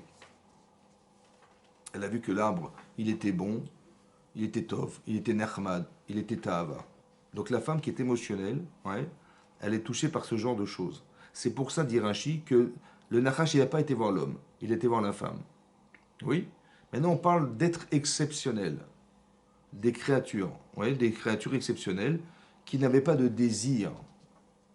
Il n'y a pas de désir, il n'y a pas de tov et de mal, il n'y a pas de bien et de mal, il n'y a pas de désir. D'accord? Donc, il n'y avait qu'une seule volonté chez Adam, c'est de faire la volonté d'Hachem. Et chez la femme, c'est pareil. Ça va? Seulement, il y a eu une forme de curiosité. Oui? Comme ça, il explique le Rav Dessler, de savoir de quoi il fait le mal. Et l'exploitation du mal pour arriver à développer la potentialité existentielle que nous avons. Parce que je vous explique un truc. L'Agman dans Baba Batra dit, oui, que à la fin de sa vie, après sa mort, Adam Arishon, il avait 2 talons qui brillaient comme 2 soleils. Pourquoi le talon? Pourquoi le talon? Parce que le talon, c'est la partie basse qui touche la terre. D'accord? Maintenant, son talon après sa mort, il brillait comme 2 soleils. Alors imaginez-vous sa tête. Et ça, c'est après sa mort. Alors imaginez-vous son vivant. Ça veut dire pour dire, c'est un être exceptionnel. Et donc cet être exceptionnel, il avait envie d'exister, mais complètement pour Hachem. Alors il a peut-être essayé de rentrer dans la Vera, ouais, pour essayer d'utiliser toute la potentialité en soi et d'arriver à exprimer tout ce qu'il est au service de Dieu, parce qu'il a dit, voilà, ce qu'il ne savait pas, c'est de quoi était fait le mal. Que quand tu rentres dans le mal, après c'est dur de s'en détacher. Vous voyez, parce qu'on change. C'est pour ça qu'il a perdu toutes ses facultés après avoir fauté. D'accord? On ne rentre pas dans la Vera, parce qu'après c'est très compliqué d'en sortir. Donc ça, c'est ça qu'il ne savait pas. Il dit, non, je vais utiliser cette potentialité-là pour me battre contre ça et je vais tuer tout mon être, il va se décupler pour faire la mitzvah, pour le kiddush Hashem que ça représente. Et il va tomber dans le panneau, c'est vrai? Mais il n'y a pas de désir. Donc c'est la femme. Maintenant c'est marqué là-bas hein, que la femme, elle a mangé du Hetzadat, mais là-bas c'est marqué qu'elle a proposé à donner à son mari à manger. Vayochal, il a mangé avec elle. Il a mangé, d'accord? Pourquoi il l'a proposé? Rachidi, elle a proposé parce que elle savait qu'elle avait fauté, qu'elle allait mourir. Parce que Hachem a dit, si vous mangez de ce fruit du bien et du mal, vous allez mourir. Elle savait qu'elle allait mourir. Elle dit, mais mon mari, il ne faut pas qu'il épouse une autre femme que moi. Oui. Et donc, elle dit, moi, je vais mourir, et mon mari, il va vivre, ouais. Veissa isha acheret, il va épouser une femme, ce qui n'est pas possible. Alors, pourquoi ça s'explique comme ça? Alors, il y a 2 façons. Soit elle était jalouse, ce qui n'est pas probable. Soit, de nature, une femme, elle sait d'où elle vient. Elle sait, l'homme, on l'a endormi l'homme et on a détaché la femme de l'homme. Oui. Mais la femme, elle se sait associée à son mari. Ce que l'homme ne sait pas. C'est pour ça que quand vous rentrez du travail, messieurs, qu'est-ce que vous faites? Vous asseyez sur le canapé. Ouais, et vous lisez un journal. Et votre femme, qu'est-ce qu'elle fait? Elle fait à manger, elle s'occupe des enfants, elle fait les devoirs. Et elle comprend pas, mais qu'est-ce que tu fous là maintenant? Tu vois pas que je suis occupé? Tu peux pas m'aider? Ouais, voilà ce qu'elle dit. Mais comment ça se fait que le type il dit, mais attends, mais tu m'as rien dit? Tu m'as pas dit, viens m'aider, moi tu me dis rien, je peux pas deviner ce que tu penses, hein, je suis désolé. Voilà. Mais pourquoi l'homme n'est pas associatif, en fait? Vous avez compris pourquoi? Parce qu'il est né de la terre, Adama. La femme, elle se sait être associée. Parce qu'elle sait d'où elle vient. Donc elle sait, elle a 2 métiers. Elle travaille et à la fois elle s'occupe de sa famille, ça va? De ses enfants, de faire à manger, tout ça. Elle est double en fait, parce qu'elle sait qu'elle est associée à quelque chose. Mais le mari ne l'est pas. Donc le travail de la femme, c'est d'arriver à associer son mari à elle, ou de l'associer à quelque chose.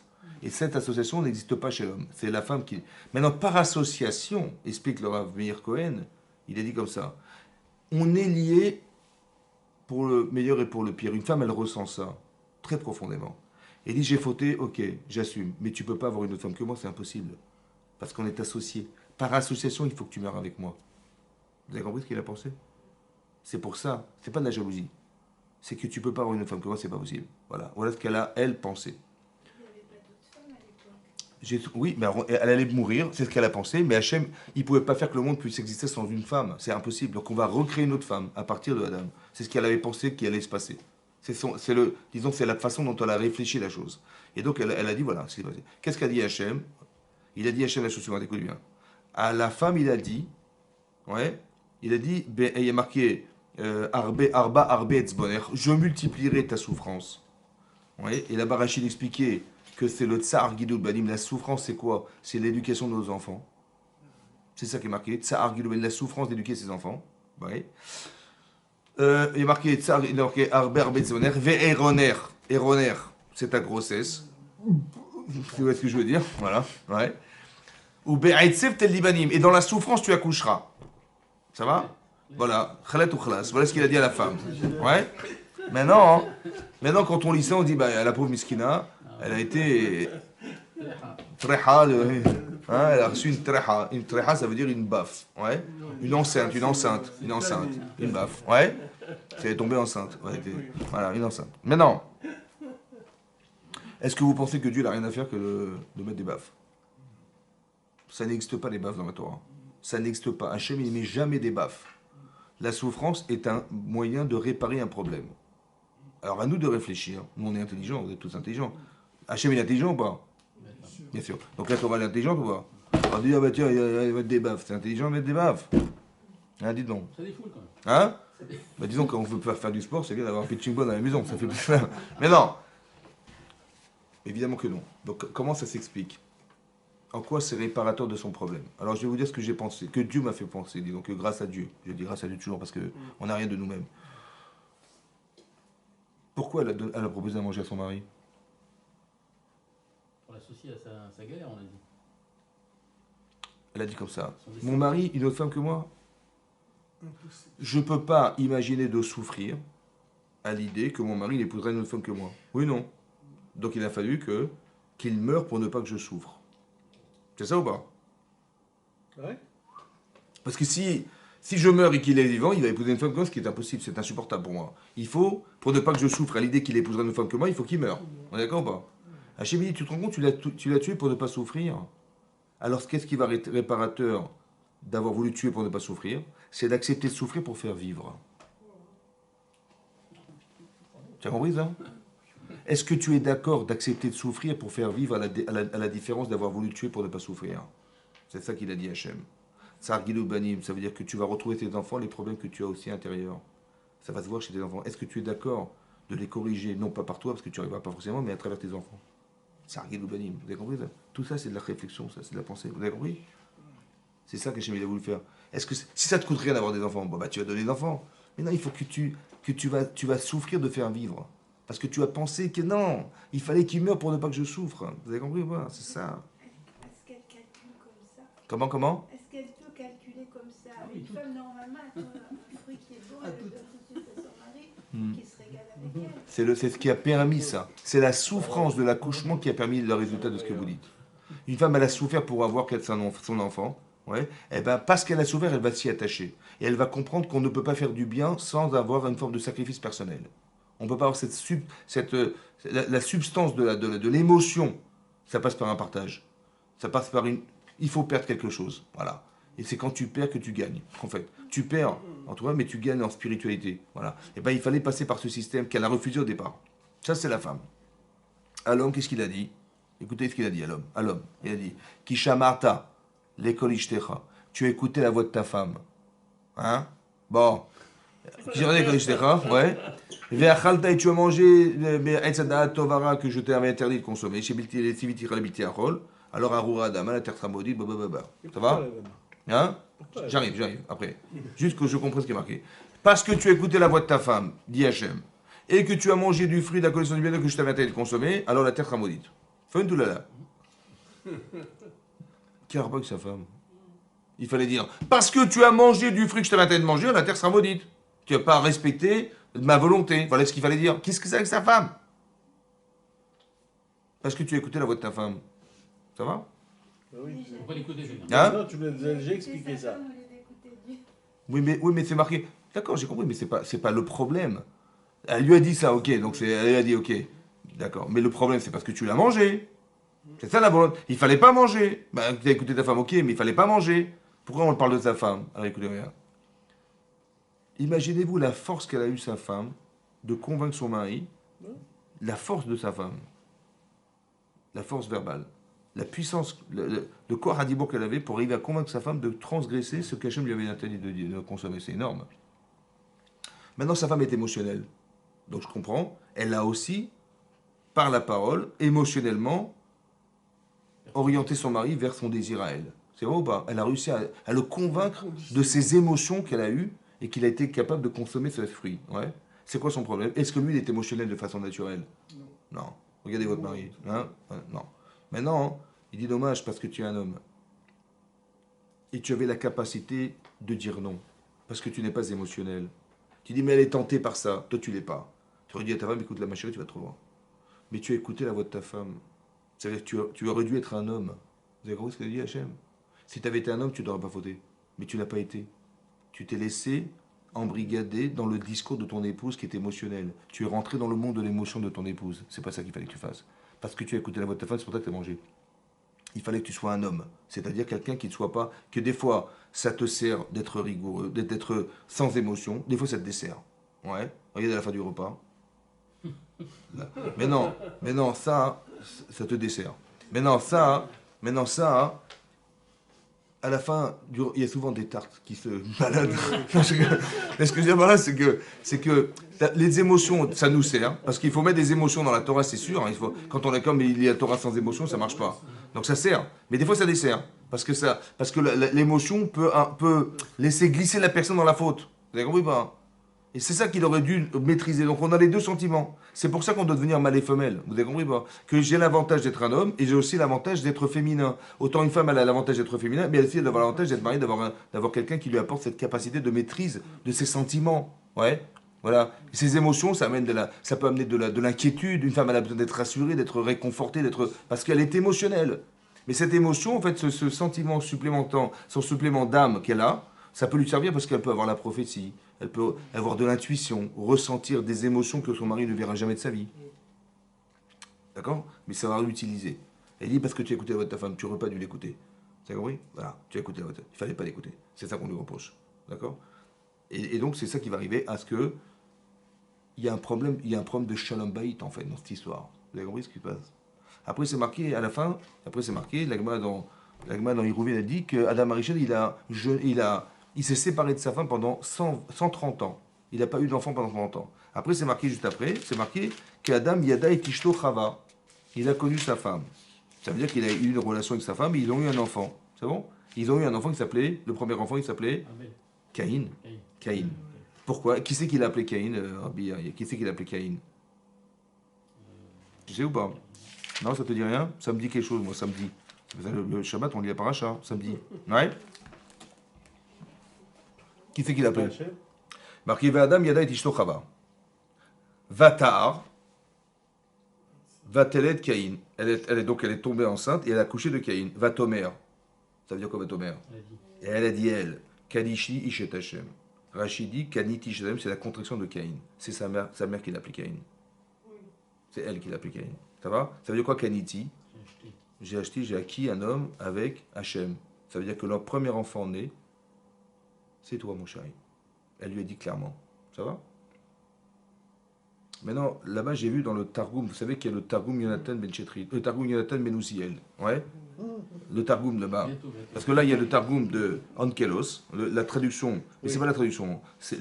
On dit la traduction en araméen, mais c'est pas une traduction, c'est un pirouche, c'est une explication de la Torah. Souvent, Rachidi, comme il est marqué dans Ankelos, etc. D'accord? Mais il y a une autre explication qui s'appelle le Targum Yonatan Ben Uziel. C'était qui Yonatan Ben Uziel? Vous savez, non? Je vous ai dit, hein? Yonatan Ben Uziel, c'était le plus grand élève de Hillel. Comme ça, c'est marqué dans la Gemara dans Souka d'Afkafret. La Gemara dit que Hillel avait 80 élèves. 80 élèves. Il y en avait 30 qui pouvaient arrêter. Il y avait 30 qui recevaient la Shrina comme Moshe Rabbeinu. Il y en avait 30 qui pouvaient arrêter le soleil comme Yeshua Benoun. Ils disent stop! Ils pouvaient arrêter la terre, quoi, carrément. Et il y en avait 20 Bénonim, des moyens, des petits moyens. Maintenant, le plus grand d'entre eux, c'était Rabbi Nathan Ben Uziel. C'est lui le Targum Kelos, le Targum, l'explication de. Et le plus petit d'entre eux, c'était Rabbi Yochanan Ben Zakkai. Bon.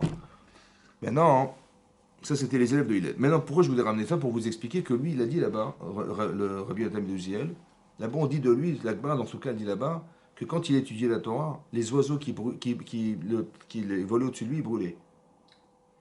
Et là-bas, il y a une discussion entre Rashi et Tosfot. Rashi dit pourquoi ils brûlaient. Ouais. Il dit parce que les anges, il l'entourait pour écouter la Torah de Rabbi Nathan ben Uziel. Et donc ces anges, en fait, c'était du feu et ça brûlait. Ça va? Ça, c'est d'après Rashi. Tosfot disait pas du tout. C'était la Simchat Torah qu'il avait d'étudier la Torah qui créait ce feu, comme on a vu sur le mont Sinaï. Le feu, lapide Esh. Lapide Esh. Vous connaissez lapide? Esh. Bon. Lapide, ouais. Je parle pas de l'homme politique. Hein. Lapide, Esh, c'est-à-dire c'est des flammes. Ouais. Mais d'où venait le feu? Tosfot dit le feu ne venait pas du ciel, hein. Il venait des hommes qui ont reçu la Torah, la Simchat Torah, que ça crée du feu. Ouais. Incroyable. Donc c'est-à-dire qu'il a ça. Mais alors ce feu-là, il brûlait les oiseaux. Comme ça dit Tosfot. Mais c'était Rabbi Nathan ben Uziel. Et là-bas, c'est marqué qu'Adam Yada et Tishto Chava. C'est quoi qu'il a su? Il a su que Caïn, il n'est pas né de lui. Ça reste entre nous. Hein. Il est né parce que le serpent, il a une relation avec Rava. Et c'est de cette relation qu'est né Caïn. Comme ça, il explique. Ça mélange des genres, là. Hein? En tout cas, c'est marqué comme ça. Il s'est marqué comme ça. C'est-à-dire que le serpent, c'est pas ce que vous voyez, le petit serpent là. Ouais. Il a et parce qu'en fait, pourquoi il voulait tuer? Pourquoi il était venu séduire la femme de Adam? Parce qu'il voulait épouser la femme de Adam. Après, c'est très profond. Je ne vais pas rentrer dans le sujet, mais ça veut dire que quelque part, il veut détruire l'un. Peut-être que le problème du Shalom Bayit, c'est de tuer l'un pour prendre l'autre. Réfléchissez 2 minutes. Ça va? Mais il faut expliquer aussi que le serpent, c'est pas le serpent qu'on voit aujourd'hui. Oui, c'est ce que j'ai expliqué, madame. C'est pas le serpent aujourd'hui. Il marchait, tout ça. Mais ça veut dire qu'il a voulu avoir une relation avec la femme. Après, c'est très profond. C'est pas le petit serpent, les machins. Il faut comprendre. Ouais. Que peut-être le Yetzirara de l'homme, ouais, de la femme ou de l'homme, c'est de pouvoir détruire le couple parce qu'il veut prendre l'un pour éliminer l'autre. Ça va? Voilà. Mais ce que je veux dire par là, c'est qu'il y a eu cette relation. Et Vayada, il a su, Adam, que cet enfant, il est né. Donc l'enfant Caïn, il est né du Yetzirara. C'est pour ça qu'il va y avoir des conflits entre Caïn et Evel. Maintenant, c'est marqué dans le Harizal. Le Harizal, il dit que le Gilgul, ça veut dire la réincarnation de Caïn, c'est Korach. Et la réincarnation de Evel, c'est Moshe Rabbeinu. Et vous voyez le conflit qu'il y a eu entre ces deux frères, on le retrouve là-bas. Le Maharal de Prague, il ramène ce que dit Rashi ici, ouais, qu'ils ont chacun amené un korban. Ils ont amené chacun un sacrifice. Oui. Là, il a amené des fruits de la terre. Oui. Et l'autre, il a amené du tson. Tson, c'est quoi tson? C'est le bétail. Le menu bétail. Il a amené des moutons. Ça va? Qu'est-ce qu'on fait avec le mouton? La tonte. On fait la laine. Et là-bas, ils disent que les fruits qu'il a apportés, c'était du lin. Comme ça, Rachid amène ici. Du lin et de la laine, ça vous dit quelque chose ou pas? Chardez. Le Maharal de Prague, il dit qu'il y avait une opposition entre les deux. Que là, il a amené du lin, parce que si tu as mis de la laine, tu ne pourras pas venir chez moi. Vous avez compris pas? Et tu dis, moi, tu veux pas que je vienne? Ben, je vais t'amener du lin, moi. Je vais t'amener de la laine. C'est-à-dire qu'entre eux, déjà, il y avait un conflit. Vous avez compris ce que je veux dire? Eh ouais. Ça veut dire qu'il y avait un problème de lien. C'est ça qu'il dit. C'est pas c'est marqué. Hein. Pourquoi est-ce qu'au final, c'est qui le rachat de l'histoire? Et c'est qui le tzaddik? Et pourquoi il est mort, Abel? Pourquoi il est mort? Il est assassiné. Mais pourquoi? Qu'est-ce qu'il a fait pour mourir, le pauvre Mskin? C'est pourquoi? Parce qu'il dit le Maharal, il s'est opposé. Il a amené de la laine. Pourquoi t'as pas amené un bœuf?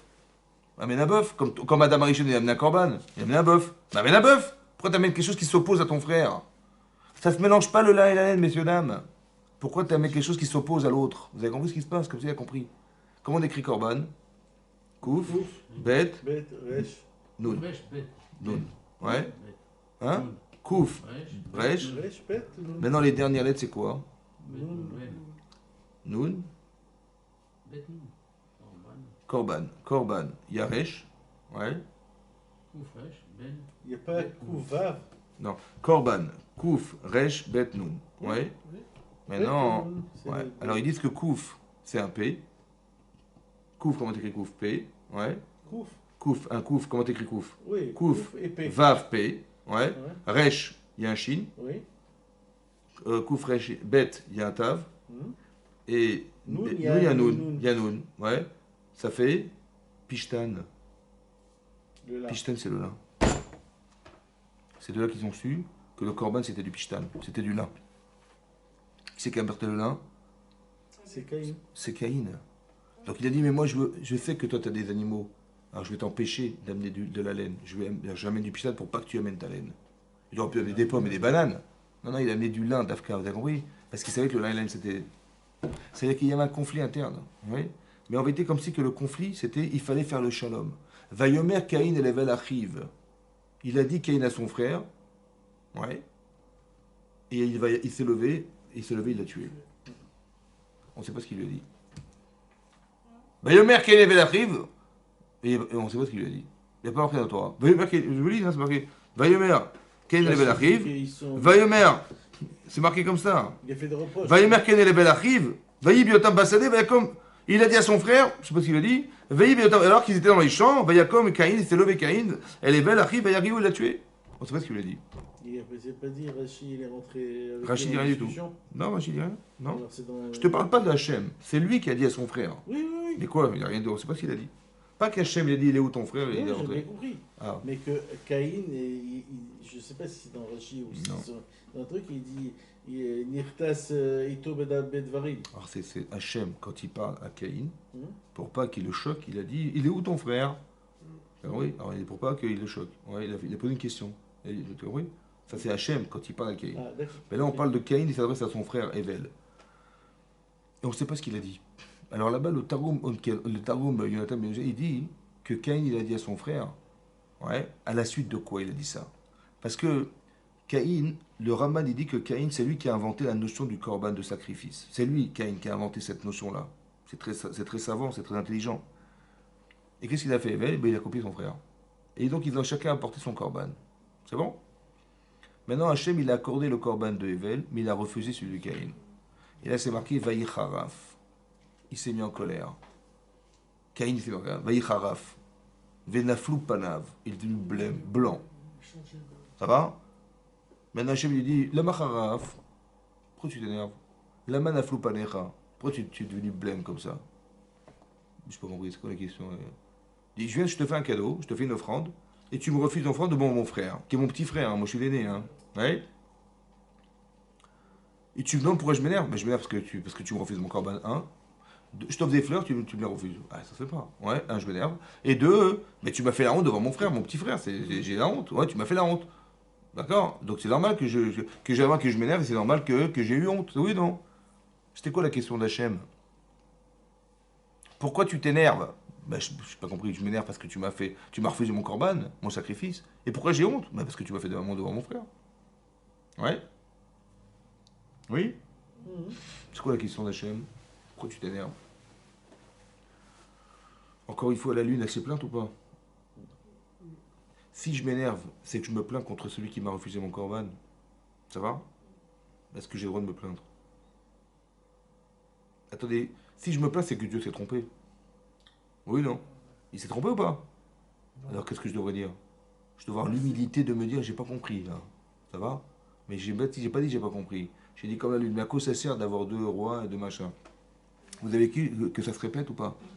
Vous avez compris ça? C'est que de nature, il faut savoir que la lune, elle représente quelque chose que de nature, on va se plaindre. Ça va? Mais quand je me plains, c'est que Hachem me dit, mais c'est moi qui t'ai refusé ton corban, mon chéri. Au lieu de dire, ah, j'ai dû faire une gaffe. Dieu m'a refusé mon corban, j'ai fait une gaffe. Je vais voir mon frère, ça a été accepté. Je vais voir ce qu'il a fait. Ah, d'accord, c'est pas la même chose. Oh là là, excuse-moi, pardonne-moi, je me suis trompé. C'est ça que j'aurais dû faire. Il s'énerve. Il est devenu blême. Alors, attention, quand une personne, on lui a dit, tu es le numéro 1, et que toute sa vie, il va essayer de l'être, et qu'il voit que son frère, il est le numéro 1, et lui, il l'est pas. Parce que ma mère, elle m'a dit que je m'appelle Caïn. Mais mon frère, il s'appelle comment?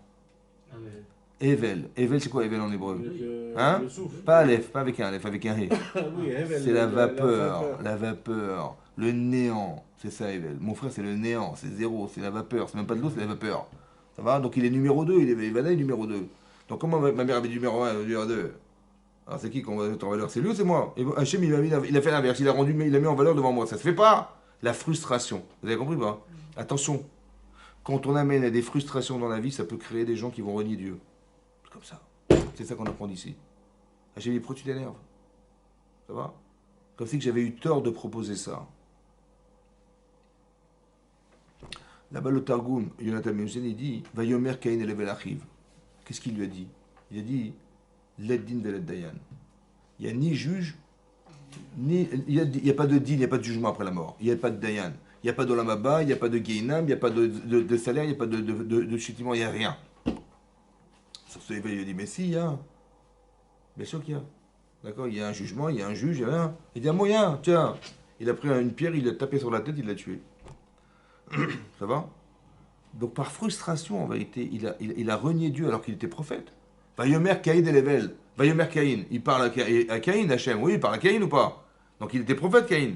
Mais pour être un prophète, il faut être un gadol bateau. Il faut être un gadol, dit le Rambam dans les Chotis de la Torah. Il faut d'être capable de maîtriser son etc. Il faut avoir des valeurs très très fortes, etc. Mais Vadaï qu'il avait ces valeurs, Caïn. C'est pas un petit rigolo, ça va. Donc il ne faut pas prendre ça à la légère, ce qui est marqué là. C'est d'expliquer que quand on crée des frustrations chez les gens, ouais, voilà ce que ça engendre. Le problème, c'est comment tu le perçois, toi. Pourquoi tu l'as perçu comme étant comme étant une vexation? Tu dis, comment t'as osé faire ça? Mais tu m'as fait la honte devant mon frère, ça fait pas, je suis moi le premier, machin. Vous avez compris ça? C'est-à-dire qu'il faut avoir l'humilité. Tu es un numéro un, alors tu n'as aucun droit sur les gens. Par contre, il y a des devoirs. Tu es un numéro un, tu es l'aîné, enfin fais gaffe, tu es l'aîné. Vous allez voir que tous les aînés dans la Torah, ils ont eu des problèmes.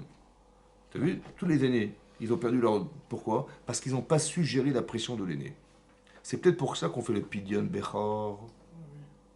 Pourquoi on rachète la Bechora de notre aîné? Pourquoi? Pour dire, écoute, la pression, je te l'achète. Elle est plus à toi. Oui, bah, peut-être c'est ça le chat.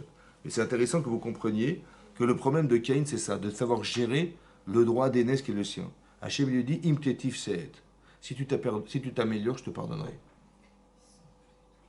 Hein? Et sinon, vim lotetiv, si tu ne t'améliores pas, la pétach à ta trovesse. Attention, la faute est tapée devant la porte.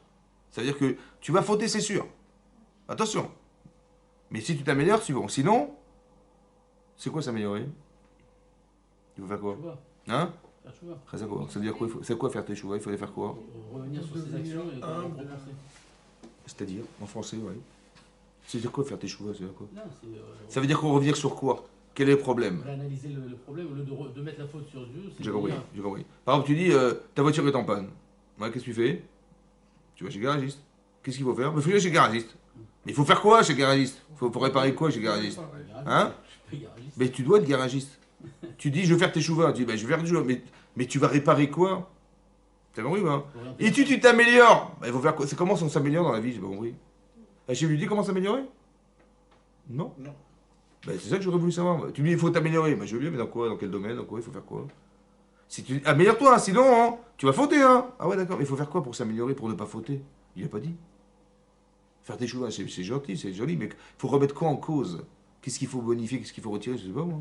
Ah oui, moi. Alors? Je ne lui ai pas dit. Bon, finalement, il tue son frère. Donc, il est tombé dans le panneau. Ça va? La pétach ratatrovetz. La faute est tapie devant la porte. Ah, voilà. Il s'est retrouvé devant lui, il a tué son frère. Voilà. La solution, c'est quoi? La solution, c'est qu'Hachem, il n'a pas le choix. Comment t'as osé refuser mon corban? Ah, parce que mon frère est là. Ben, je te laisse plus le choix, je tue mon frère. Alors, hein, tu vois, vous avez compris ce qui se passe? Un peu ce qu'on voulait faire les frères de Youssef. Mon père, il donne des cadeaux, mon père, il lui apprend la Torah, et moi, on est quoi, nous, là-dedans? Mais je te laisse pas le choix. Ça va? Maintenant, quelque part, ça veut dire quoi? Hachem lui a dit comme ça. Il est où Evel Achicha? En français, ça veut dire, il est où Evel? Ben, Evel, c'est ton frère. Et ton frère, ben, c'est Evel. C'est redondant, non? Hachem lui dit, il est où Evel, ton frère? Ben, je m'en vais. Dis-moi, il est où Evel, où il est ton frère? Et qu'est-ce qu'il lui répond? Il lui dit, à Shomer Achelochi, est-ce que je suis le gardien de mon frère? En fait, qu'est-ce qu'il fait toute la journée, lui? Ben, il est le gardien de son frère. Tu vois, avec un type qui a des problèmes de complexe, il va jamais avouer qu'il est le gardien de son frère. Il dit, attendez, je suis pas le gardien de mon frère. Alors qu'il fait ça toute la journée, il vérifie qu'est-ce qu'il a, qu'est-ce qu'il fait, où il va, combien il gagne. Oui. Mais il n'ose pas le dire parce que c'est l'aîné, donc il veut pas montrer qu'il a ses faiblesses, donc il va mentir. Alors il va dire, il a dit à Shomer Achelochi, ouais. Hachem lui a dit, qu'est-ce qu'il lui a répondu Hachem? Il lui a dit comme ça. Il a dit, Vayomer, Ma'asita, qu'est-ce que tu as fait? Kol dme achicha tzoakim elai. Kol, la voix dme achicha, c'est quoi dme achicha? Les sangs au pluriel, S-A-N-G-S.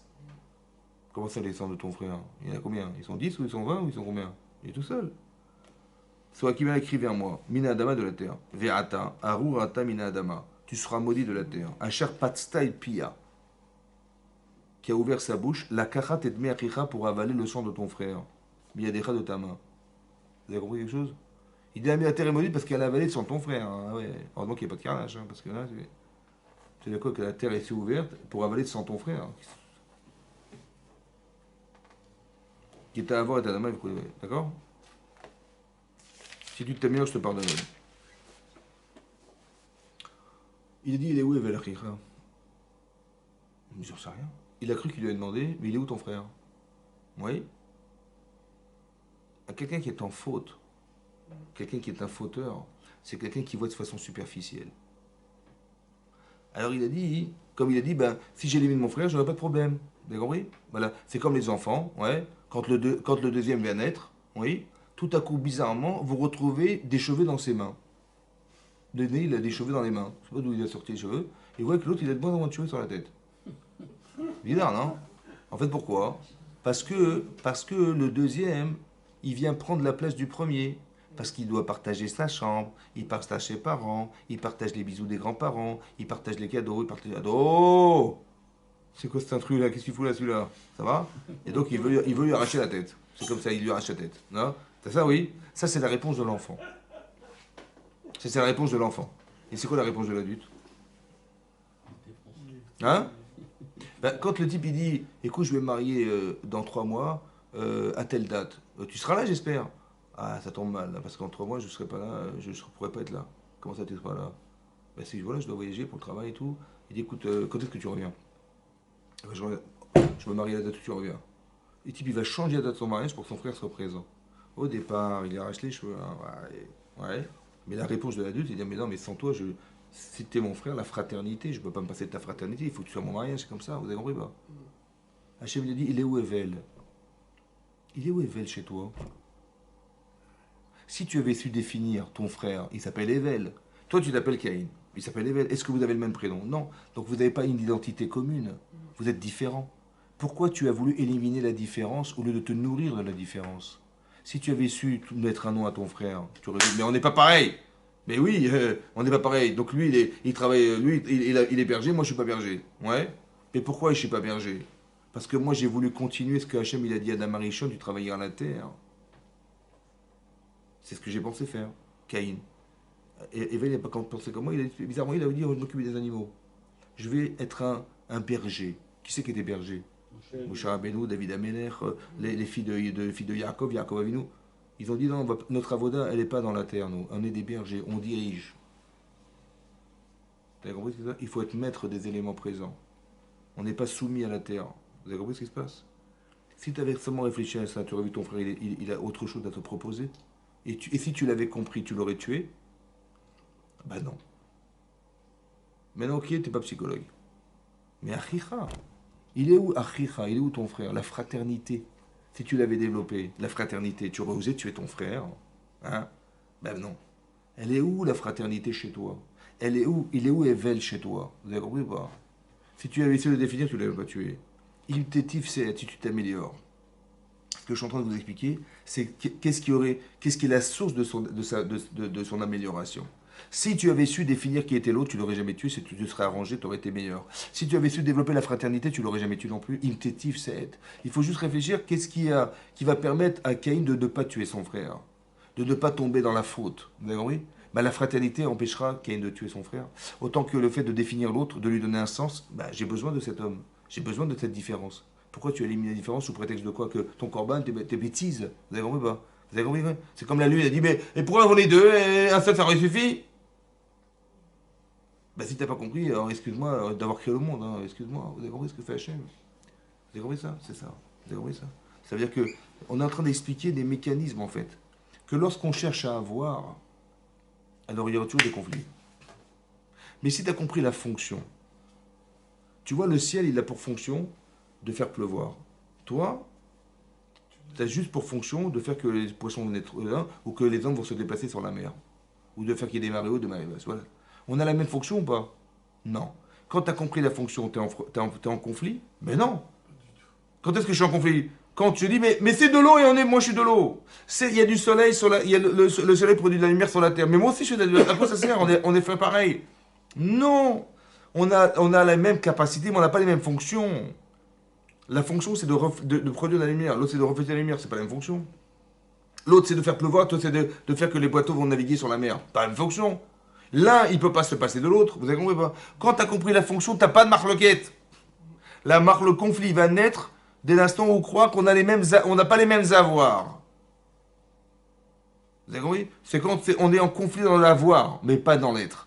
Ce qu'il faut qu'on arrive à, c'est évoluer. Im tetif, c'est si tu t'améliores, je te pardonnerai. Ça veut dire quoi? Tu veux que ton frère, il est différent de toi. Il est un être différent. Pourquoi tu n'as pas su définir l'être? La fraternité, c'est spirituel, mais c'est ça qui nous lie. Vous avez compris pas? La fraternité, c'est ce qui nous lie. Mais c'est pas pourquoi on tue l'autre? Parce qu'on n'est pas fraternel. Pourquoi on est capable de tuer l'autre? Parce que, vous avez compris pas? La terre, elle va s'ouvrir, elle va avaler le sang. Est-ce que la terre, elle est faite pour se nourrir du sang? Elle va se vexer, la terre. Elle dit, oh, je suis pas content, tu m'avais... Donc elle va pas produire pour l'homme. Mais c'est exactement comme toi. Tu vois, tu te frustres de qu'on n'ait pas accepté tes volontés. Ouais. Et ben tu te dis, mais je suis frustré, alors je me coupe du monde. Ouais. Et ben la terre aussi, elle n'est pas contente. Parce que tu as d'abord du sang. Alors elle va se couper de toi. La seule fois où c'est marqué que la terre s'est ouverte, c'est pour Korah. Vous avez vu ou pas? C'est pour ça que le Harizé, il a dit que le Gilgoul de Caïn, c'était Korah. Parce la terre s'est ouverte pour avaler le sang de ton frère, et la terre va s'ouvrir pour l'ensevelir aussi. Pareil. Vous avez compris ce qui se passe? C'est de là qu'on a su que c'était le Gilgoul de Korah. Que l'un devait réparer l'autre, ça n'a pas fonctionné non plus. Vous avez compris? Mais quelque part, il faut savoir, voilà l'environnement dans lequel on vit, et voilà les enjeux en fait. Il faut arriver à rester lucide dans toute cette problématique de vie, ouais, de ne pas se laisser avoir, que le Yitzhara, il est présent, ouais. Il faut faire des mitzvot, parce que c'est ça qui nous fait vivre, ouais. Et de savoir que le Yitzhara, il va toujours essayer de faire en sorte, ouais. Donc on doit avoir une vraie Emunat Hashem. La vraie Emunat Hashem, ouais, de savoir avoir des valeurs humaines et d'avoir des valeurs divines. La valeur humaine, bah, c'est considérer les autres, parce qu'on peut rien être sans les autres, ouais. Donc il y a la fraternité, il y a le respect des gens, c'est fondamental. Tu vois que Caïd est tombé dans le panneau, et aussi le respect d'Hachem, parce qu'il a fait tout ça pour nous permettre d'accéder au Lamaba à l'infini et se retrouver avec lui. Vous avez compris? Et dans ces deux conflits-là, tout a été fait pour qu'on puisse faire un choix. Il y a toujours la lumière et l'obscurité, c'est toi qui choisis. Tu as le ciel et la terre, c'est toi qui choisis. Vous avez compris? Voilà. Il y a la lune et le soleil, c'est toi qui choisis. Vous avez compris? À chaque fois, il faut savoir être lucide dans tous les choix qu'on a, mais savoir que c'est la pesanteur. C'est-à-dire, si tu ne fais pas d'effort sur toi-même, tu es rattrapé par ta nature. La nature, c'est que la pomme, elle tombe par terre, elle est attirée vers la terre. Si tu ne fais pas un effort personnel, ouais, un peu spirituel, la nature revient au galop. C'est comme ça, ouais. Tu fais rien, tu peux devenir un animal, carrément, quoi. Vous avez compris, bah. Il faut avoir une valeur spirituelle. C'est pour ça qu'on étudie la Torah. C'est pour ça que Hachem a créé le monde. Et Yom HaShishi. C'est quoi Yom HaShishi? Rachid dit le He, c'est les 5 clés de la Torah. Et Shishi, c'est le 6 Sivan. Tout ce que je vous décris là, dit Hachem, ça a été conditionné par une chose. Si vous acceptez la Torah, le 6 Sivan, alors c'est bon, le monde continue à exister. Si les enfants d'Israël n'acceptent pas la Torah, le projet n'a aucun sens. Alors Tohu Bavohu, ça retournera au Tohu Bavohu. Vous avez compris? Hachem, il a conditionné la création du monde, ouais, sur le fait qu'on puisse un jour accepter la Torah. Donc c'est ça qui nous incombe à nous, d'accepter la Torah. Fais ce qui est marqué dans la Torah, ne te casse pas la tête. Ouais, Naaseh Venishma. On dit Naaseh. Tout ce que tu m'en vas de faire, j'accepterai aveuglément. Pourquoi? Parce que je sais que c'est toi qui m'as créé. J'ai pas l'audace de dire oui, tu t'es trompé, on va faire comme ça. Hachem, il te donne la Torah et te dit voilà, c'est ça la vérité. Qu'est-ce que tu discutes? Ouais. Il t'a sorti d'Égypte avec tout ce qui est. Qu'est-ce que tu discutes? Ouais. Naaseh, on fera tout ce que tu nous diras et on comprendra. Naaseh, ça vient réparer, dit le Harizal, la faute de Adam et Chava qui ont mangé de Etzadat. Et Nishma, parce qu'il a écouté la voix de sa femme. Alors écoute la voix d'Hachem. Et pas ceux qui veulent te tromper. Ouais. Ça peut être la femme, ça peut être n'importe qui, on s'en fout. Mais n'écoute pas les voix extérieures, toutes les rumeurs et les choses que on voudrait faire miroiter autour de toi. Non, n'écoute pas ça. Écoute tes juifs, écoute la Torah, écoute tes mitzvot. Voilà. Et fais en sorte que ça puisse se faire. Et pas comme Adam qui a transgressé la Torah, ou comme Adam qui a écouté la voix de celui qui voulait qui voulait le pousser à fauter. C'est ça, vous avez compris, c'est ça. Et c'est ça, Naaseh Venishma, on fera et on écoutera. À l'inverse d'avoir fait mal et d'avoir écouté mal. Vous avez compris? Voilà ce qu'il dit. Chazak, messieurs, dames. Chazak ou Baruch.